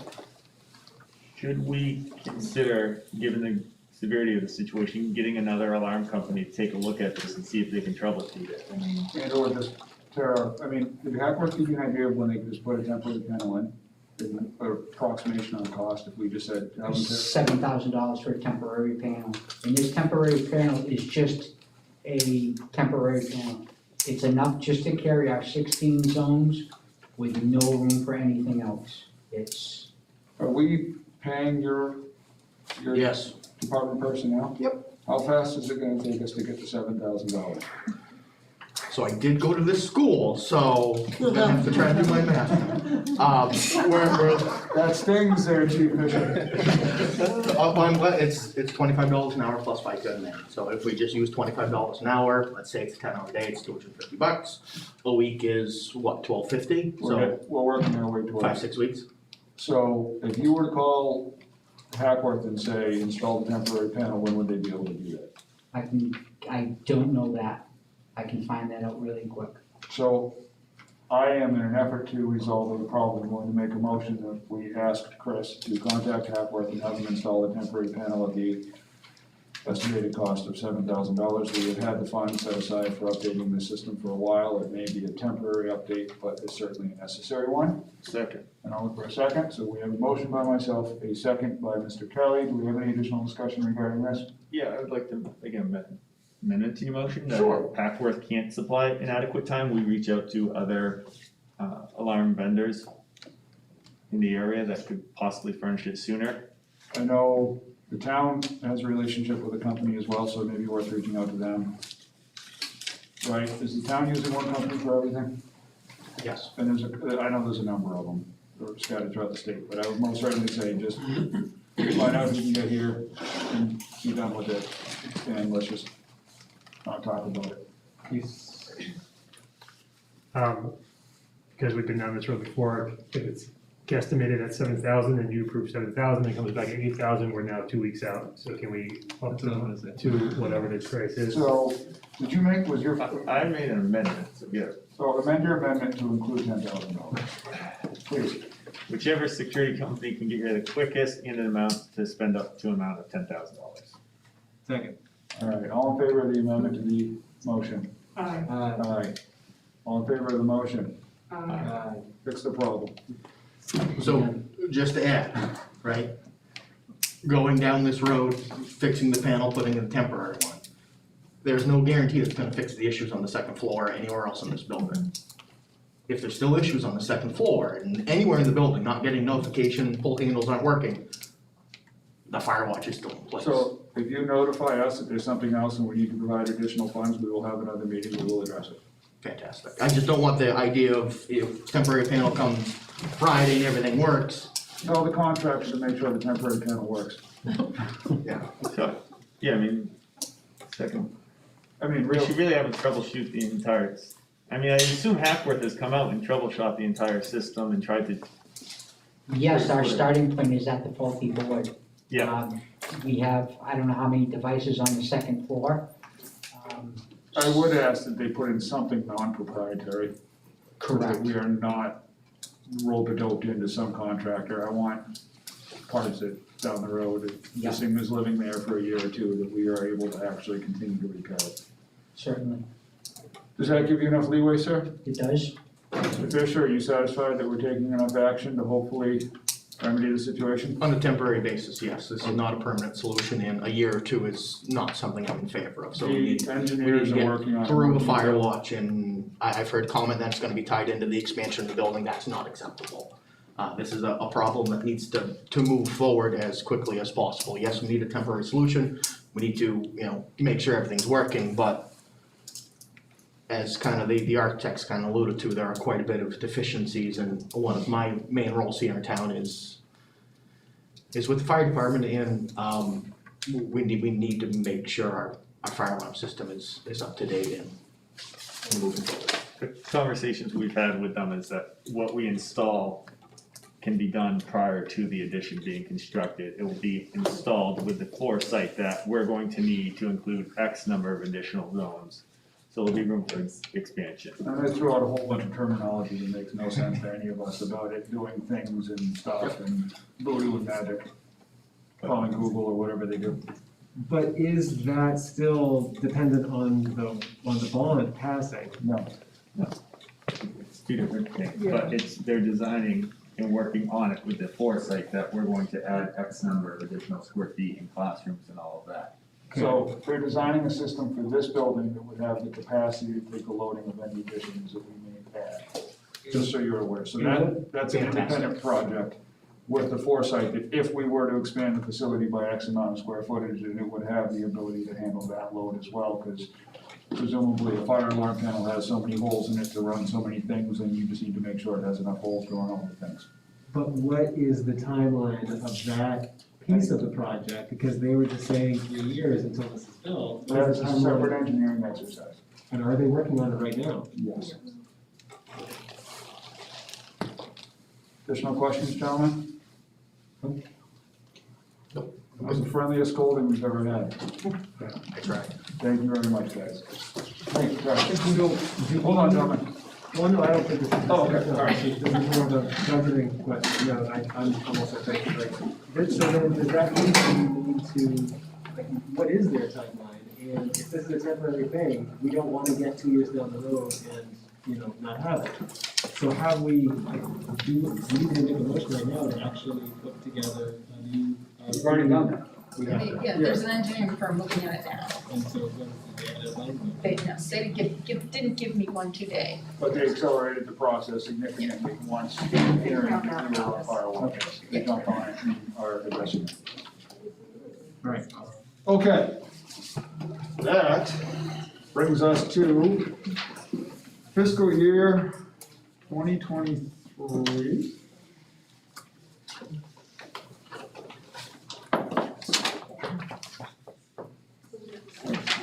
Are you ready for the budget? I'm ready for the. Patty, I would have passed those out.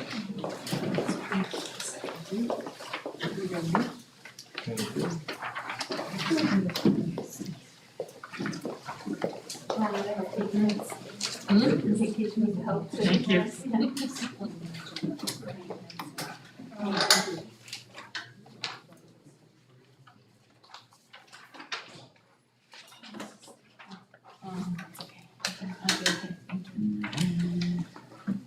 All right. So, You're yeah, in charge? before we get started, we've had conversations at the executive board level, but I don't know that we've had it at the full board level.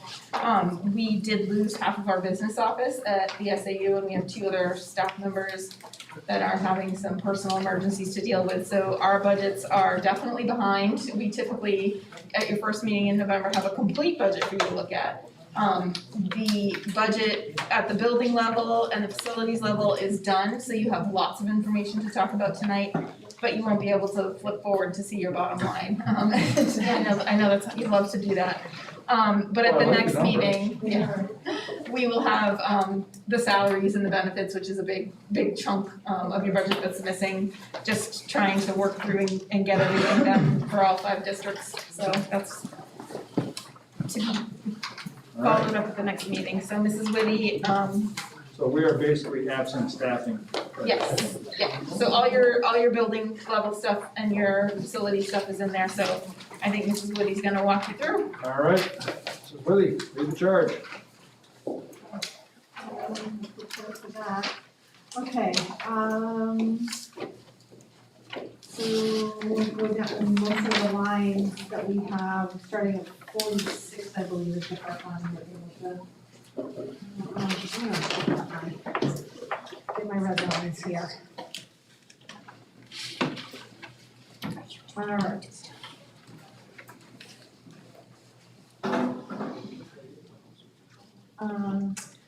So we have line 46, instructional equipment repair.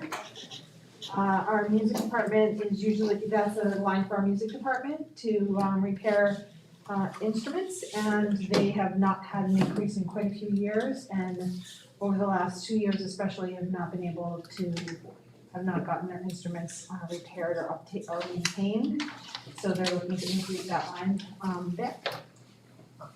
Line 49, technology equipment repair. This is for outside contractors for repairs that can't be done in-house. We're looking at about $1,000. We've been able to maintain that line at $1,000 for some time now. Electronic software licensing, there is an appendix for you that is handed out.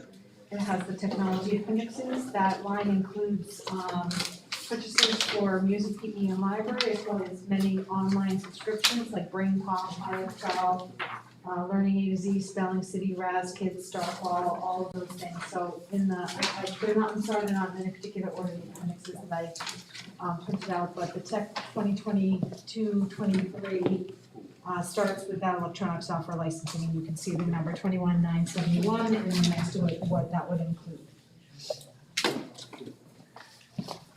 Witnessgram, Humble Book, Pebble Go, also for music, smart music, Note Flight, Soundtrack, a lot of these educational software things we received, especially when we went remote. We discovered a lot of things that the teachers really liked using, and so we tried to update and incorporate that into our repertoire. So there is a slight increase in that department. We go down to line number 57 for general supplies. We've been able to the $35,000 has been able to cover everything that we've needed for several years now. And then we start getting into some of the subject areas. Foreign language will remain at $1,600. Some of the things that we purchased through that are the Scholastic News in French and Spanish, but also some materials that we'll then need. We have obviously used that line this year, but we do have a line in there to buy the things that we need. Health and wellness is looking for a little bit of an increase. Our health and wellness teacher usually purchases what he needs with the $200, but is looking to purchase some wellness books. So that's, so it will be a slight increase there. Art is holding the line at $15,000. Guidance has not seen an increase for several years, so I'm on line 70 right now. So they're looking to increase for adjust for rising costs from 700 to 800. As you can see in math, they were able to budget out, we're in year 4, I believe, of using the Eureka program, bringing it into the middle school. They've been able to purchase the materials that they've needed in the past. So this will cover supplies, materials, equipment that they need. They've got it all budgeted out, and so there's a slight decrease in that area. Music, the next line 74, this is the line for their sheet music, yearly instruments, manipulatives, reeds, oils, cleaners, swabs, things that they need for their supplies, and they are projecting that they'll need about $2,500. PE holds the line at about $1,500, and they have a replacement rotation for their PE equipment. They have it all lined out. what they need. Language arts, is looking at about 14.5, they are, just give me a moment to get mine. They're looking at some, so I'm just getting my budget notes here for ELA, some take-home reading cart and level books for kindergarten, Words Their Way subscription, they have some other things in there for replacement books. Middle school is looking to pilot an enrichment program, and so with a DCS book club for our middle school, so there's slightly looking to spend some of that money for those things. Science is a slight increase. We're hoping, we wanted to do that this year as well, but we're hoping to give our middle schools, 3 middle school science teachers a sum of money and then divide the remainder of that amongst our K-5 teachers, so that they can purchase some science consumable supplies and things that they need. We also are looking to do that in social studies. As you know, our middle school teachers are teaching social studies and they're needing some materials and supplies to increase the things that they have in their, for social studies teaching. And we also pay for Time Magazine and Scholastic News out of this line for the grade levels that purchase those, and so that's a pretty hefty, about $3,000 Richard. This technology supplies line, we've tried to get in for a couple of years, but every time we fall into a default, we do not get it and it drops back down to $1. And this is a supply line for our technology folks. At this point, they dip into the general supplies when they need to purchase things for the 3D printer, or they need to get projector bulbs or headphones or ink or paper. They have a lot of things that they need to purchase. So we've been trying to get the $1,500 in there now for a couple of years. We'll go down to 89, line 89. This is for computer repair parts. This is Bob's line for in-house repairs, and as you know, one of Bob's favorite pastimes is fixing Chromebooks. He just loves it. He loves everything about it. He especially loves when the keyboard stops working and he has to replace screens. That's always so fun for him. But costs have increased over the years, and so we're looking for a little bit of an increase there to cover those costs. And then the next line is for, Mr. Lenoise. So, sorry, just on that Chromebook repair stuff, do you have any idea how much life he's extending out of the Chromebooks by repairing them? That's a great question. I mean, he gets them back up and running, so. Yeah, I mean, so essentially right now, most students are traveling through 6th, 7th, and 8th grade with the same Chromebook. Okay. So give or take 3+ years. 3 years, yeah. I don't know that it's extending their life as much as it is keeping them alive when they come in damaged. Is it life support? Yes. They definitely have a short lifespan, but it's even shorter when they get broken. Okay. What happens after the 8th grade year to them? They're recycled, well, if they're in decent condition, they're put back into use somewhere along the line. Like give them to a 6th grader for another 3 years? No, no, they don't have that kind of lifespan. That's a hell of a tour of duty right there. They usually just end up becoming parts or, so.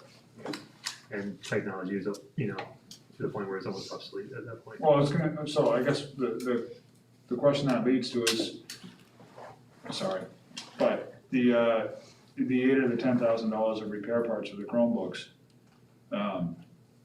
would that money be better spent, or a portion of that money be better spent just to add to the refresh of Chromebooks line?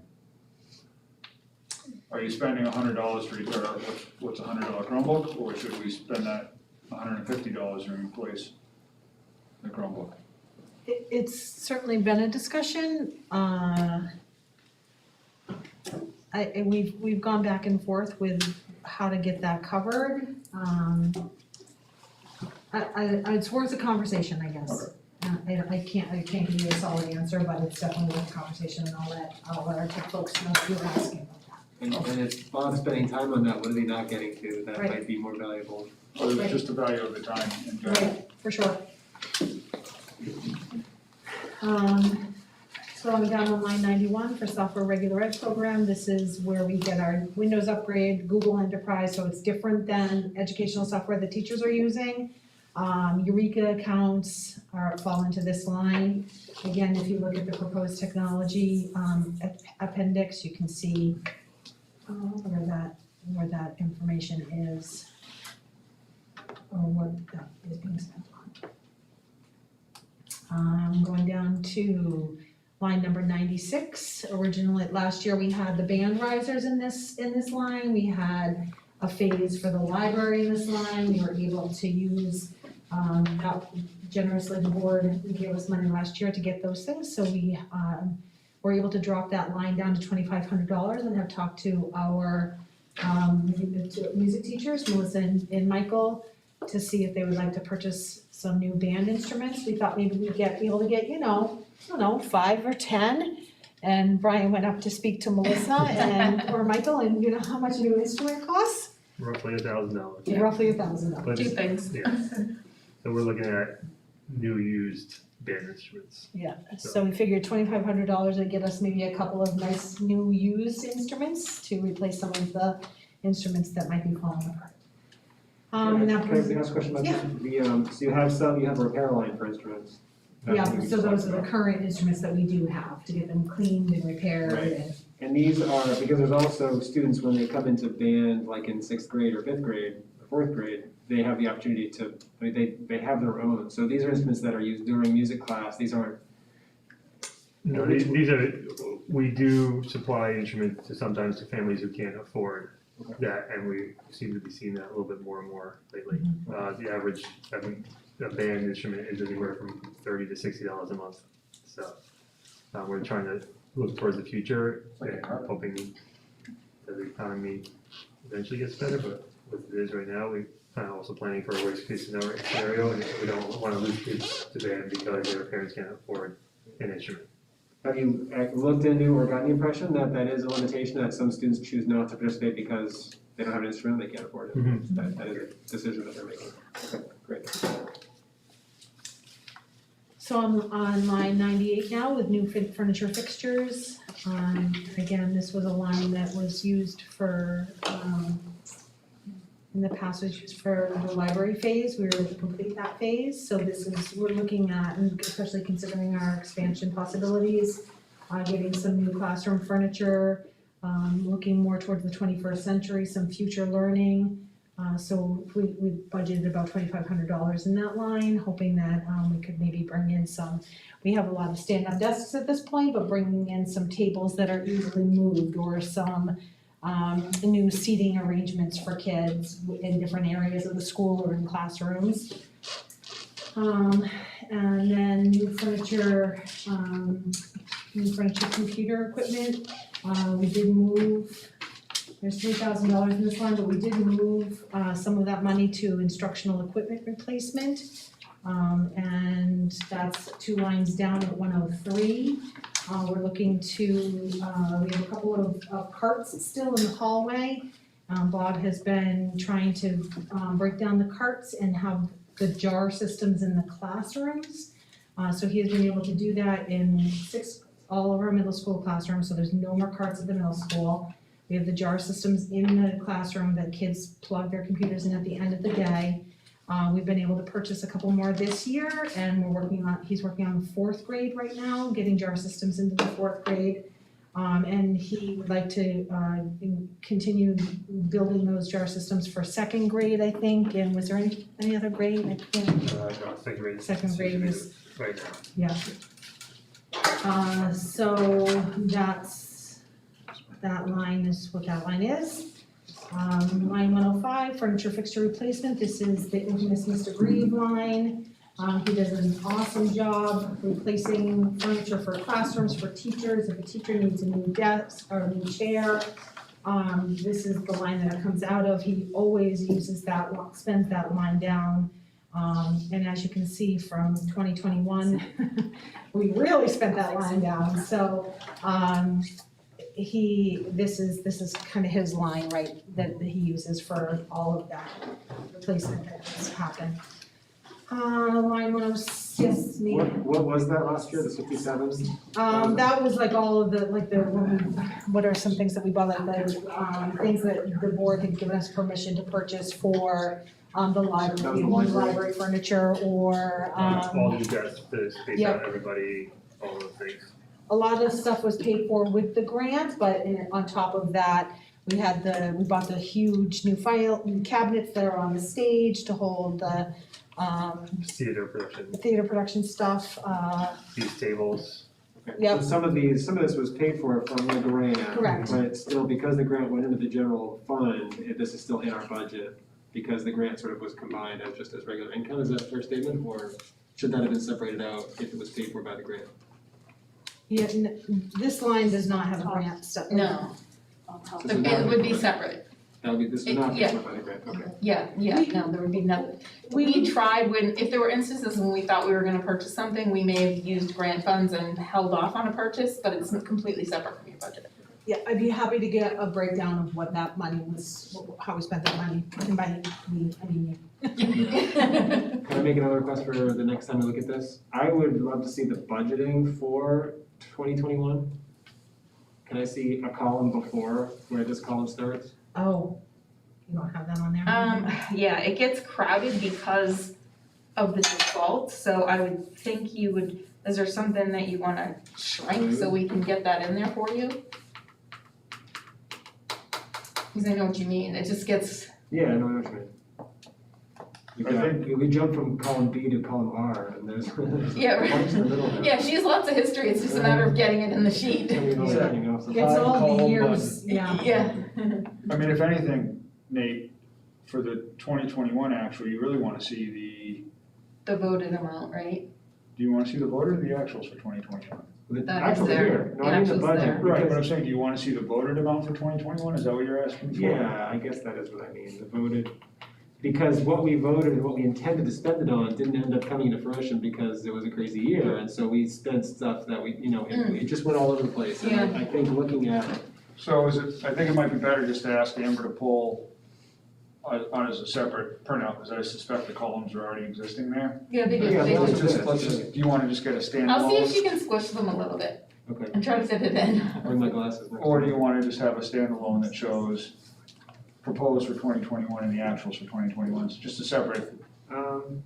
Yeah, collection. whatever Amber thinks, I don't know, Okay. but I think it's useful information just to see what we Yeah, were that's a good expecting before the COVID hit. I'll tell her to squish it in there. It looks like, because she has the numbers oriented to the right, and so there are She spaces. could pick up a couple. Yeah, So that's what I was looking Looks at, like yeah. she could get a couple, Couple pixels. Yep. enough to maybe squeeze Yep. one more letter Yeah. column in there. You don't need the margins. I just, while you were talking, I was able to go into our Xfinity, the budget, thing that we use, and Visions, I'm losing my mind here. Xfinity is something else. I copied and pasted the account line, and as I'm looking at this, the storage cabinets, we had chairs, high-rise mobile adjustable desks, replacement furniture for an sunset stand workstations, a replacement organizer for clothes, classroom stools, wood locker benches, portable laptop workstations, so all of these were and it's specifically, Tricia always puts in that this was school purchased from surplus, so those are the things that we had purchased. Just a few of the things that we had purchased. But and like I said, you can have a way to print this out for you if you like. No, I don't need the whole thing. Alright. So moving down, we're on line 107, this is computer network replacement. As you can see from Bob's, the proposed technology line, this is, Bob talks to me about things like end of life and needing licenses and certain things ending by 2026, which seems like forever away, but really it's a minute away. So this line will cover a purchase of 130 Chromebooks plus the licenses. We have several Chromebooks that are at their end of life. This includes money for printer replacements, as you know, we've been able to replace a couple of printers, but this will just continue with that process. That's what that line covers. And then, we get down, I'm going through line 113, several of these are not our lines. The special ed line, summer services are estimated, to be up a little bit. And then, we did notice that in the actuals for 2021, $380 was spent, but, most of the staff that worked during the summer were paid through the IDEA grant from 18-19, along with some additional funding. So, we were able to save some money there. Going on down, we have CPI, we always have a line for CPI and CPR training for, in the training stipends. That remains the same. And we have my next line that I was able to touch with special ed training. And so this is specific to our special ed staff. We estimated a little bit down to about $1,000. Moving down, our line 132, that's our special ed copier that's in the office. And our current contract combines all the copiers together. We are actually looking at breaking away from the current company that we're at, so we're working through a renegotiation of the contract. So we'll have any updated numbers for that we need for when the budget is ready for its final look. Yes. 130, my question is, we were just talking about that at the SAU board. Yeah. Is this coming out of the SAU budget, or do we have our own in-school staff members who are physical therapists, speech behavior specialists, or is that an SAU position, and are we paying for it out of like Fund 5 that we talked about last meeting? No, those are not our employees, those are contracted. So we use a physical therapy agency and we contract for the services and we pay them, the agency directly. So they're not employed by the SAU. But that's because we have SAU positions, but we can't make use of the SAU positions, or this is on top of that? No, we don't hire any physical therapists, because that's really a medical service, so. So even at the SAU, we don't have? No, we have occupational therapists, but not Okay. physical therapists. Okay, thank you. Yep. Okay, that's what I'm gonna mix up. Thanks. Well, actually, sorry about that, then, but the behavior specialists we do, are any of those positions we do have at the SAU, and would they be overlapped? Yes, so the speech services and the school psychologist services are usually part of the Fund 4 budget, but we had to contract with an agency this year for school psychologists because we weren't able to find someone, so we'll be advertising again. And if that was the case, it will be in the diagnostic services line. So there are instances when we have to contract services if we don't have them here, but none of those people are employed directly by us or the SAU. But is it going to be, I mean, if we can utilize our SAU personnel, then it wouldn't need to show up in this line, as we're saying, and it would also be a lower rate because our people on staff would cost less? It depends on what the experience of the person the agency sends us versus the experience of the person we might hire. Okay. Your diagnostic services, when we get down there, is probably pretty low if non-existent. And then if we do find someone, it would leave contracted services and get charged out of that line. Okay, so that's, I guess, my point, is that this is a service that would be covered by the SAU if we can, Part if of we can them. get that. Yes, and part of then it would them. be a different line because it would go to the SAU Correct. rather than here. Correct. Okay, Yes. thank you. You're welcome. So the next line, 134, is electronic software licensing. This covers Office 365 specifically for our special ed staff, but also administration has that as well, but in a different line. That covers that subscription. And then the next two lines are not lines that I have put in there, and as you know, there's something specific. And then the next three, 143, 144, and 146. also student-specific or special ed mileage covering any special educators that have to travel for one reason or another. Special ed supplies, their consumables, protocols, things that they need.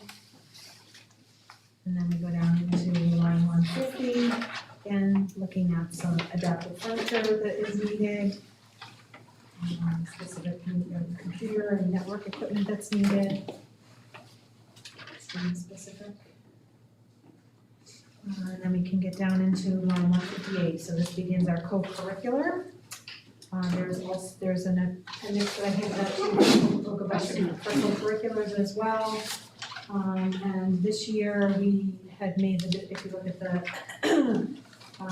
line, at the appendix, you can see we have the athletic director in there, and then it has been several years that we have not needed a B team for soccer.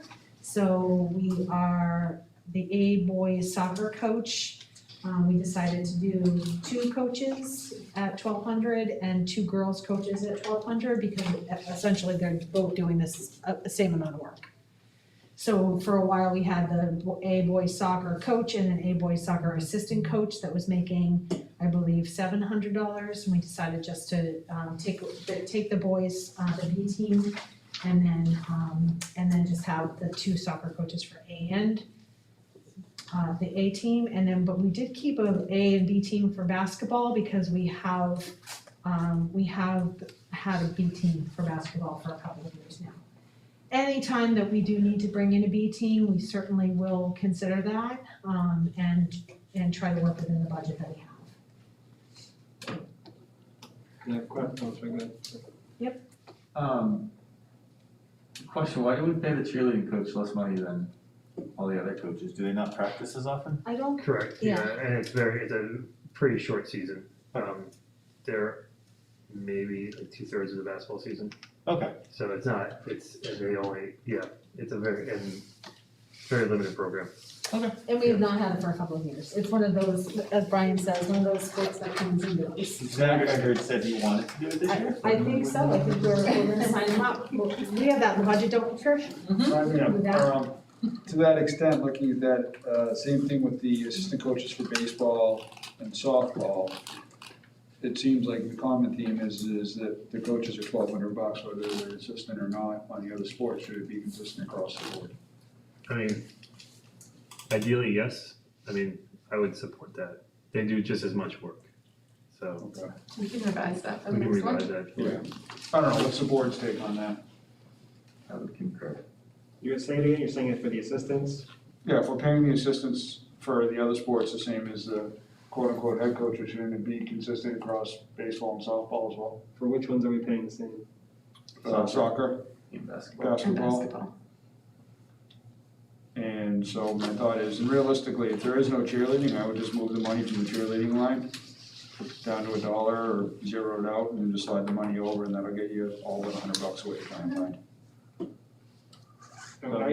Can I just clarify, so you're saying that I lost the A boys soccer coach, there's 2 A boys soccer coaches, Correct. rather than one being an assistant, is what you're saying? Correct. I got you, okay. We changed that this year because they really do work side by side, and to pay someone 700 and the other one 1,200 was. I mean, when I was Kinda Jeff's silly. assistant coach, I did it for free. Or Parks and Rec paid Jeff and he never told me. I pay you what you were. Oh. Also to note, the volleyball, we've only had one volleyball team. We did budget in there for a coach for varsity only, and then a coach for, if that coach also taught JV, they would get an additional couple $100. But we've only fielded one team for volleyball for several years now. So we removed that amount of money for the varsity and JV team coach, because we have not had a JV team for volleyball. Question about that sort of idea of sizes of teams. I mean, obviously last year, the sizes of teams were impacted significantly. And then this year, I feel like there was a gap where I'm seeing this and I think a number of students sort of stopped participating because of this whatever, and then the teams aren't coming back as quickly as they, but do you think that there may be that we'll have actually have bigger teams because kids are starting to come back out of hibernation or COVID, when we added volleyball, we significantly hindered the girls' soccer team because Same pool of students? Same pool of students. This year, we actually had to dip into 5th grade girls for soccer, which, when you look at on the field, an 8th grade girl compared to a 5th grade girl is significantly different. Regardless of their skill, their size determines everything, you know, in that sense, for impact and speed and collisions and things of that nature. So, and boys, like was one of our reasons, like we fielded 22 kids on a team this year. We haven't had there's no team around that, there's no schools around that have a B team. So that's essentially why we got rid of the Bs, so we're fielding bigger boys soccer teams and smaller girl soccer teams because of volleyball. Okay. So, I've been coaching soccer for 6 years and the numbers are pretty much the same as when I started. Okay. So we're not seeing, you know, a huge, the COVID didn't change much, so. Also to note, we did increase the drama coach to 1,500 because of the just intense number of hours that they, including performance nights and practices and. Think about $1 an hour in the end. Right, pretty much so. It's like you guys. It's actually $1 an hour more. So we did increase that, we're very hopeful, I don't know if we'll be able to do drama performance this year, but very hopeful for next year. So we increased that line as well, and yeah, go ahead. Sorry, one more follow-up on the coach question and the team size. When we go into next year with the handbook and all of that stuff, I mean, you had said that if the signups warranted, then we would have room in here to add a B team essentially. Is that still, so it's true, so therefore we can have that comment in the handbook that if we have enough signups, then we're not gonna be cutting kids, but we're gonna be offering a B team if we have the numbers to do that. Not necessarily, I mean, it's only you can only have a B team if the league allows for it. There's, like I said, You have to have someone to play. Yeah, there's no other school in the in our Southeast League that has any B teams for soccer. Okay. Basketball, yes, because basketball, you're essentially looking at 12 kids on a team, where soccer, we run 18 traditionally. This year we had 22, but you have and more kids tend to play basketball because it is indoors and it's the winter and there's less travel teams per se compared to soccer. Okay. All right, thank you. So again, on the appendix, the after-school program, we have not had the enrichment after-school program going for a couple, I guess 2 years at this point. We was it last year for a little bit, and then and then the next line down on the budget covers co-curricular officials. So we've tried to include 2 officials for home games, for our boys and girls teams.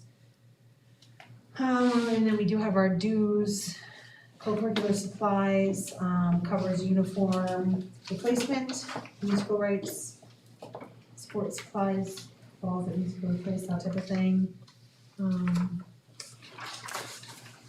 then co-curricular equipment, this is a line that last year we had the soccer nets in there and the locker room benches, and we've been able to get all of that, so for going into next year, we're not really planning on anything for co-curricular equipment. That's different than co-curricular supplies. Co-curricular supplies is our uniform replacement line with and equipment replacement line. So those are, that number is down, as you can see. And dues and fees, however line.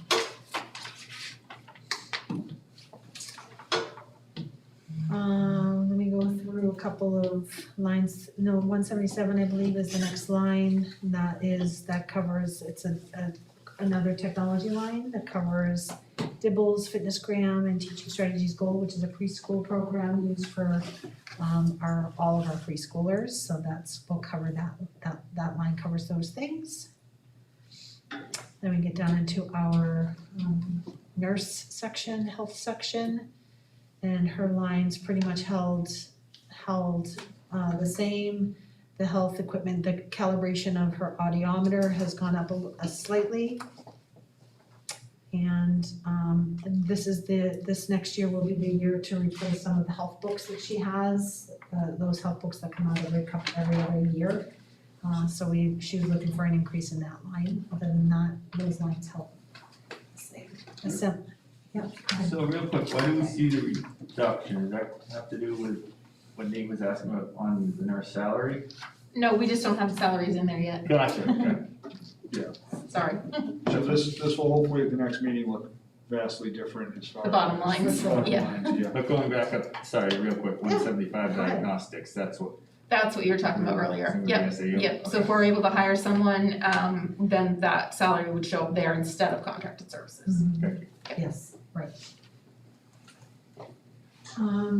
As you know, the nurse salary also, we're looking to include 10, we've tried to get 5 extra days that has not been able to get in, but really she needs probably 10 extra days. So we are gonna try to get that into, when Amber does the salaries, we'll include 10 extra days into her contract. She comes in all summer long and gets ready for the following, it wraps up her school year and gets ready for the following school year, so. She should be paid accordingly for those, and by adding 10 extra days, she'll be able to do so. I'm down at 195 now, the assembly line, we've been able to hold, obviously we didn't have any of that, nothing was paid out of actuals for 2021.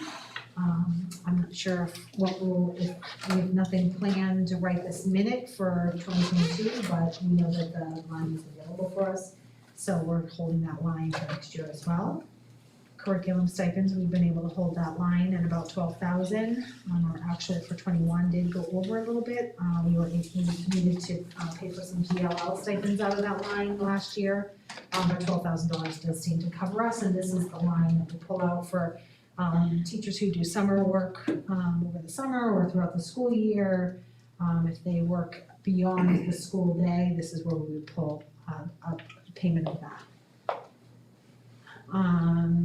And then we're going down to a couple of contractual items, but 205 is in-service training. Next year is our recertification year for CPR. And then another contractual line, and then we're down on 209 for professional books and subscriptions, and that's just for staff development books. And we've been able to hold that line at $500, so we'll keep that. Then we get into 213, which is educational media.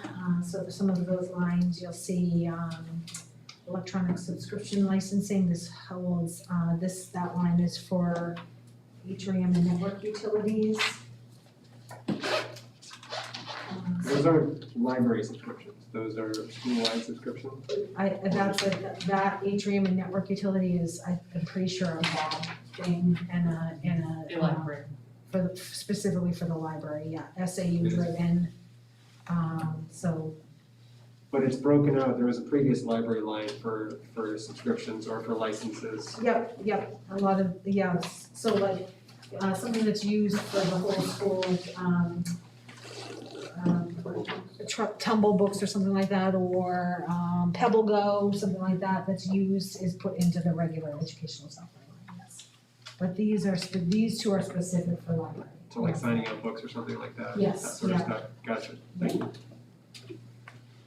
Next line down, 218 is library supplies, and the increase is just to cover the general increase that we've been seeing all around. Then we have some library periodicals. That does a nice job getting some student magazines in. Next line is general reference materials, just a slight increase in that area. And then we've got some library equipment, those 3 lines. Maybe repairs and maintenance we have not had to use, so we dollared that out. But we did increase the audio-visual material, which includes our subscription to Sora, which is where we get our ebooks and our audiobook content from. I think I saw Sora in the previous library line. Can you remind me which number that was? I don't know where that was, but I could have sworn, I thought Sora was in both of them. Maybe I'm wrong. Oh, and in my notes up here, yep, electronic subscription closed spaces, Nearpod, and library Sora for ebooks and, okay, that's good to know, thanks, Nate. What line was that I'm talking about? That's in the appendix on Oh, that's in the appendix. Yeah, it was in the appendix. Thank you, that's right. So I will confirm that with Brooke and Bob, and I'll highlight that, so I can remember to talk to them about that. Alright. And the next several lines are contractual. We do go down to a 239 line, staff training. This was a new line that we tried to put in last year. Because we fell into default, we lost the line. So this will cover the NELMS conference. A couple years ago, we sent a big team to the NELMS conference and they stayed overnight. The board was generous to let us do that. This will include staff being able to go down the night before so that there's not that travel time in the morning, and stay overnight, and then come back. I think it's a 2-day conference if I remember correctly. So that's that, we're trying to get that line back in budget. And then get down to the school board. If I had more control over that, I would give you $1 million each. And I think that might be it. I'll get down to, 278 professional dues. That includes Lisa's subscription to NAJA, we call it NAJA, New Hampshire Association of Special Educator Administrators.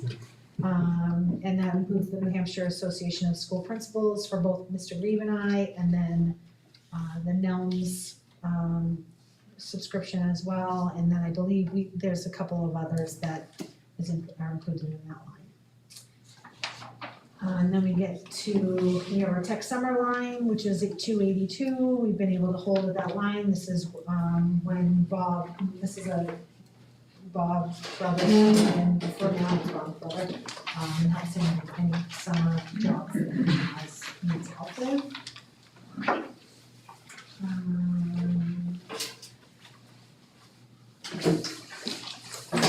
That line 289, that is definitely an SAU line. That's the One Call Now, Alma, AppleTrack, the nurse software, she uses Snap. That's included in that. The Go Guardian, Help Desk, all of that is included in there. The outside tech support for computer, that was, we originally had $1,000 in that line. I'm looking at line 292. That was the help that we got with our website, but the SAU has taken over that work, and our technology folks do our own website work now, so we were able to take that line, drop that line down to $1.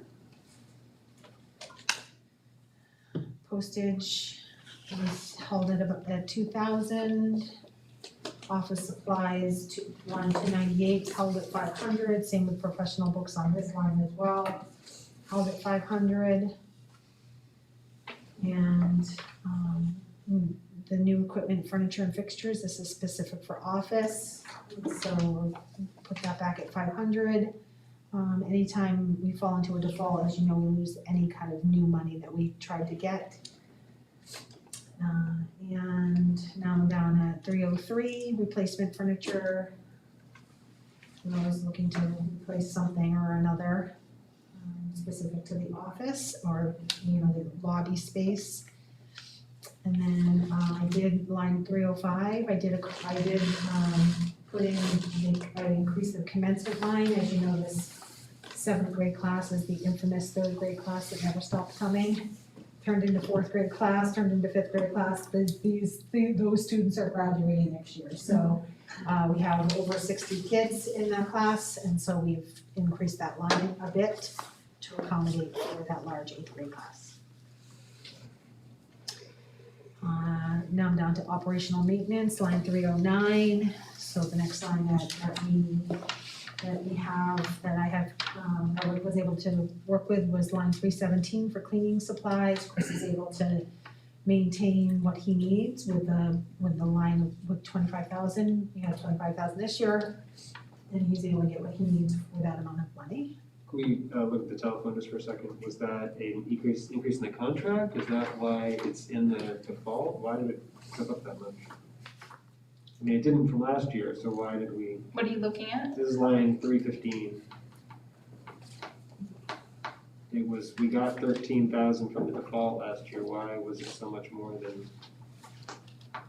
We've been on default for what, 2 years? Yeah, it just carries over, the default just carries over, but We must have increased our service. Yeah, because that's also covering, isn't there And then internet it's- tied to the I telephone? don't think, Internet's about, no. yeah, no. I'm sure the service went up and default didn't allow for it for some reason. Okay. I'll check with Amber though to make sure that that's correct.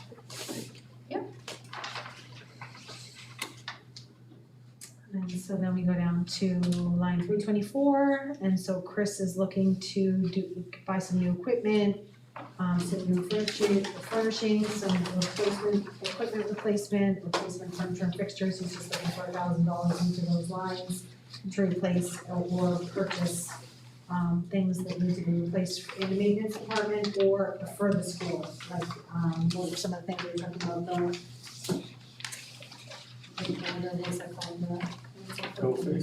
Yes. One more. Yep. Line 323.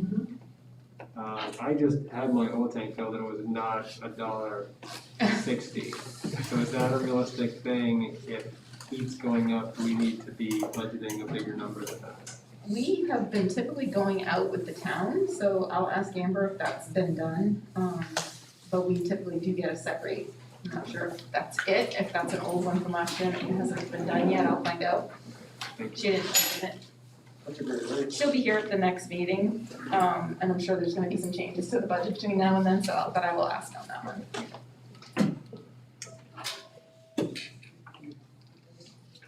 Down on line 329 now, that's the next line that we have control over, so that's maintenance supplies.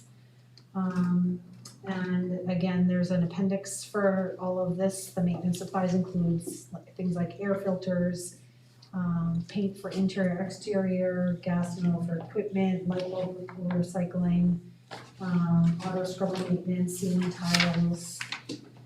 So that's all included in that line. And then I go down to line 331 for grounds maintenance, and as you can see, there's an increase there, and you can look under the maintenance appendix. 21-22, this year is the year 3 of 3-year contract, so an RFP will be going out in 22-23. So he's anticipating an increase from $19,960 to $25,000.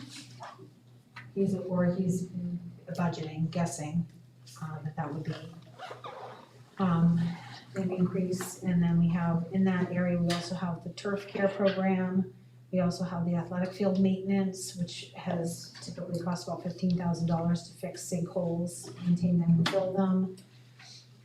And then we also have the parking lot maintenance with all of the maintenance that goes into maintaining that dirt pile out there.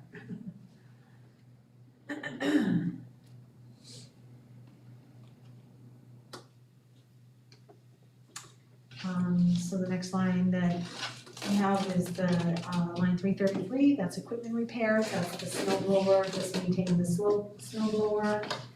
Not really seeing an increase in that line. And then contracted services is line 335. As you can see, that was the actual for 21. Covered so much, but this, under the maintenance appendix, contracted services, trying to see what the biggest increase is.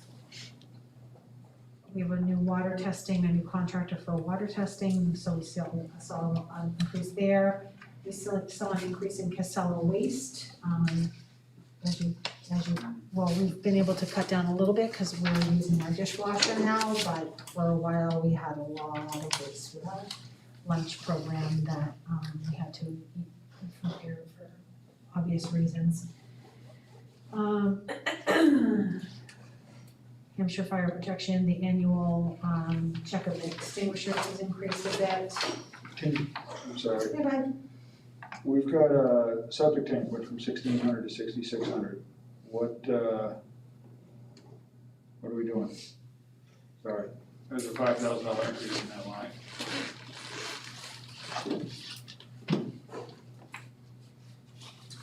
At least in the appendix, I apologize. No, that's good, I'm going to. Oh, it's on the next page.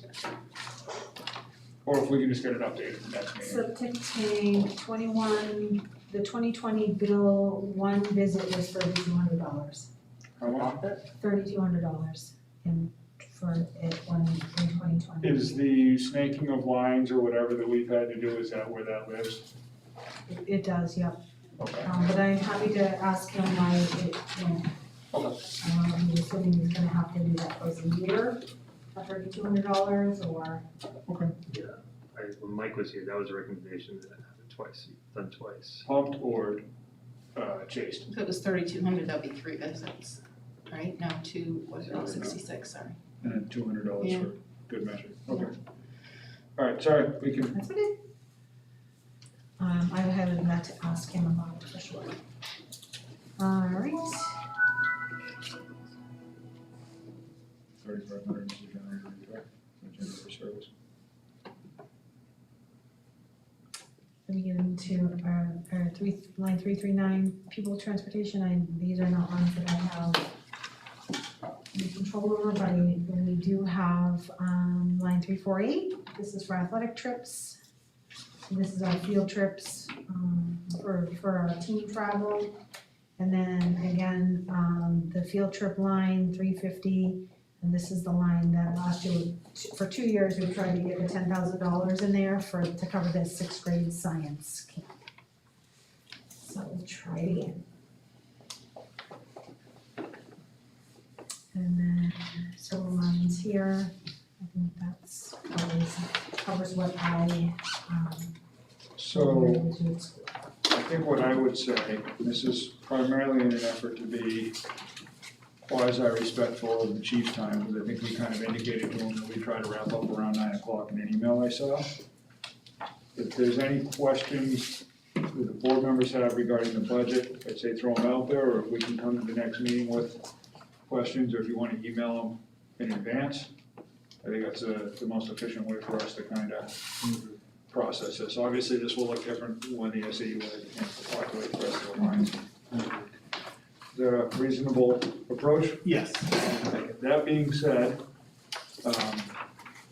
in an effort to hopefully try to wrap things up, maybe a little sooner than later, on the board report side, the PTO has been the ship.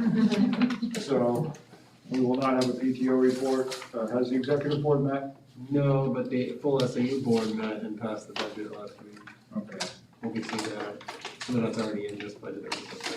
Principal Worthy, do you have a report for us, or do you want to table it for the next meeting? I'm happy to table it if that's what you would like, but I would like to bring up one thing. Yes. We, as you know, have been struggling with the loss of a world language teacher. Our 6th grade team was able to use that time, that block of time, and they've actually absorbed it into their core subjects and have expanded their time for ELA, math, science, and social studies. But our 7th and 8th grade classes right now, in hopes that we would be able to find somebody, have not done anything with that block of time. So we're looking at 1 of 2 scenarios that we'd like to bring to the board's attention and maybe have some input from you. We either, for 7th and 8th grade, we either are looking to help them increase some of their core instruction time by removing that. Right now it's a study lab for kids. So remove that study lab and give that time back to the teachers to put into their core subjects. Or put out to the families to utilize that time for VLAX. We have gone back and forth several times with VLAX about whether they could accommodate the number of kids that we would have. We're looking upwards of 75 to 80 to maybe 90 kids. That's if everybody took it. For 7th and 8th grade. So we have 61 7th graders and about 40 8th graders. Not all of them would take, so some of those kids don't take world language, but part of the here's some, obviously there's a lot of advantages to kids being able to access VLAX, but one of the biggest issues with VLAX is that it's family driven. So parents and guardians actually have to sign their child up for the VLAX course. And then what we could do is accommodate and provide the time for them to be able to do their work. But our staff were not world language teachers. They wouldn't be able to help the kids with any of their assignments. The time is independent, they would have to work independently. So we do worry that we would not get 100% participation so then what you have is you have some kids who have study lab and some kids who are doing VLAX, and I'm not sure that's gonna solve our problem. So, that's where we're at. I'm happy to go, we're happy to go in either direction. But our 7th and 8th grade team is looking to do something different with that block of time right now where kids are supposed to either be in world language, wellness, or media lit. And right now they're in world language, they're media lit, wellness, or have another study lab. And so we're looking to take that study lab time out. And either have the kids working on VLAX or having the 7th and 8th grade team be able to absorb that back into their core subjects. Thoughts from the board?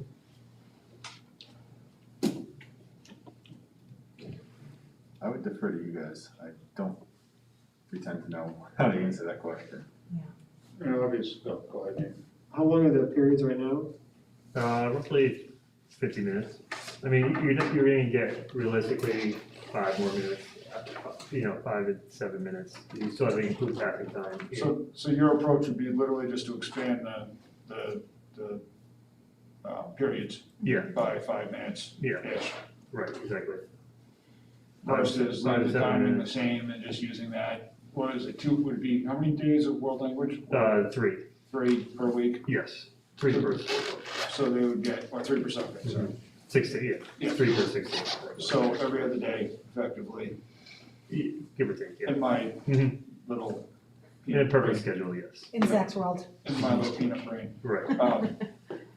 So realistically, do you think the take rate, does VLAX have the capacity, have we reached out to them to see if they actually have the bandwidth to take another? At the time when we did reach out, they did.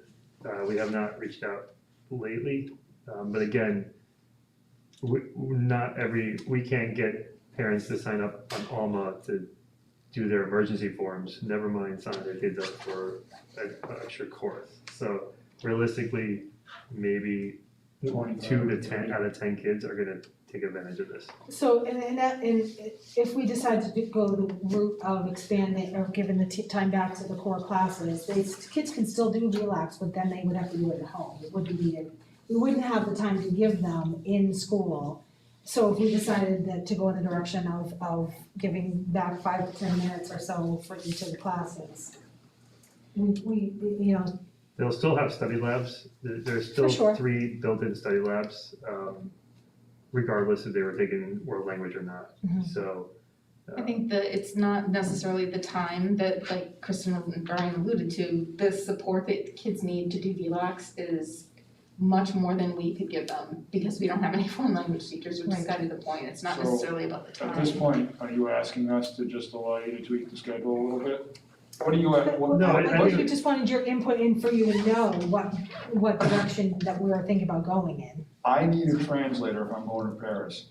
But right now, it's gonna be a few more years. So as a parent, would you sign Izzy up for French, VLAX, and give her that? If we had time to work in school, she could do that, but she could also do it at home. As a parent, if you know my daughter, she would sign herself up, and that would be the end of it. But that's my daughter, who is very different than other people's. And I think a piece of this is parents, and I guess the community at large, this is outside of our control. Like these kids are obligated to fulfill certain needs, and we don't know what those needs are. They're supposed to meet with their instructor once a week. We won't be able to manage that. We can't micromanage that. It's impossible. So, it ultimately comes down to the kid signs up. If they're not doing their work, they get kicked out of the program. It's not like here where they're not doing their work, we have interventions in place. They are booted from the program and they don't participate. So. I didn't know if I was curious if the students had any ideas about utilizing that time. Like if there was some other need that they were thinking like, oh, I wish we had time for. And I mean, I know there's 7th and 8th graders, so they'd be like, let's have a big recess, maybe some of them would do that, but I mean, given some like ideas, would they be able to come up with like, wow, like, and maybe it's just like, my lack of understanding of the full curriculum, do they have time to do self-projects, self-learning, self-directed I mean, is there any, I know we don't have the facility for that yet. Right. To support them in. And we don't necessarily have facilitators to do that. So if we're doing, and I think looking to add another element into an already overplated situation is not gonna be well on the parts of the teachers. I'm just trying to think, some other like, there isn't a block where they could like, oh, that's where they can assist other classrooms or. Yeah, and we're still trying to avoid kids going into, That's we're all different on that. Never mind. If it does get absorbed into the other classes, there would still be 3 study halls. Could then a student, let's say like Izzy, take the study halls, get signed up for VLAX, and go to the library during those study halls? And work independently, no teacher, just parent at home, VLAX. Could a student like that take a French class, do VLAX with the 3 study halls per cycle? Right, yeah, and there is a designated room for those kids to be in the study lab, so those rooms are, there's a teacher in there overseeing the study lab, so library's option, sometimes it's not. It depends There on would be a where- place for that. Yeah. And so that could be made available to the parents. Mhm. There is time for this if you'd like to pursue this. Right, exactly. And here's the link and go for it. And if your child needs some time in school, we'd be happy to provide that for them during their normal study lab time. They can use that time if they would like. I like that idea. So you're hybriding it. Hybriding? You're hybriding it. Yeah. So what we wanna do is take the idea you gave us and just mash it together. The monster.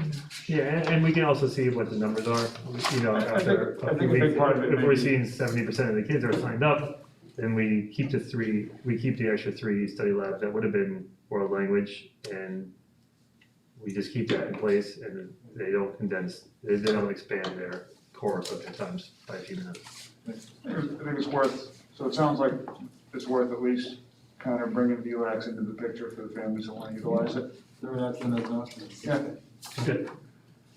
Throw the line in the water, see if you catch anything. All right, thanks for your input. It's greatly appreciated. And I will put my principal's report away until next time. Okay, all right, CRB, did you meet? Nope. CRB is not met. Building expansion committee, Jeff, I think we kind of handled that with the engineers. Yes, we did. All right, high school options, Nate, We have meetings lining up. we are negotiating. We are negotiating. And that is how negotiations are explained, until they are complete. NBC updates, the NBC kind of had its second meeting of the season last night. It was a relatively brief meeting. The select board turned their budget over and some conversation occurred, but I believe they will start to tackle that budget in more detail next. Policies, let's table policies. Brief information from Patty regarding data from the dashboard.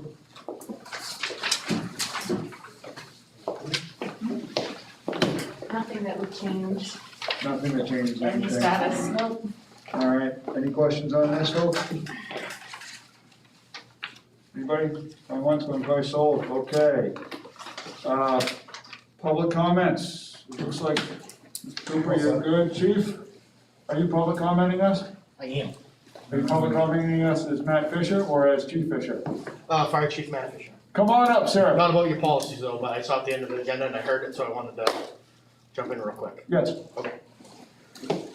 So following your meeting, I invite all of you to participate in a fire drill with me. All right. I'm gonna test the second floor just to see what happens, since I was talking earlier, curious. Like right now? When the meeting's done. Great way to wrap it up. Actually, you should have done that an hour and a half ago. We can make that happen next time. If you're still here at the next meeting, time. right around hour 3. Yes, we'll have to work on that. Yeah, give you a little like bat signal type thing. Over my right shoulder, there's an exit sign blocked by a bunch of tables and chairs. Well, the sign's not blocked. Okay, the emergency exit door is being blocked by a bunch of tables and chairs. After 9 o'clock, I'm not responsible for anything I said. I suspect That can't happen. That'll be remedied in the morning. Okay. I'm not a figure here often, I don't wanna be, but we gotta be mindful of stuff like that. Tell them you moved it so that we could put the chairs right down. Yeah, that's only like, that's for right now. No, I understand, Yeah. but even if it's like this every time you guys have a meeting, that can't be like that, it's a lighted exit. Okay. Good to know. All right, Okay, thank you. thank you, sir.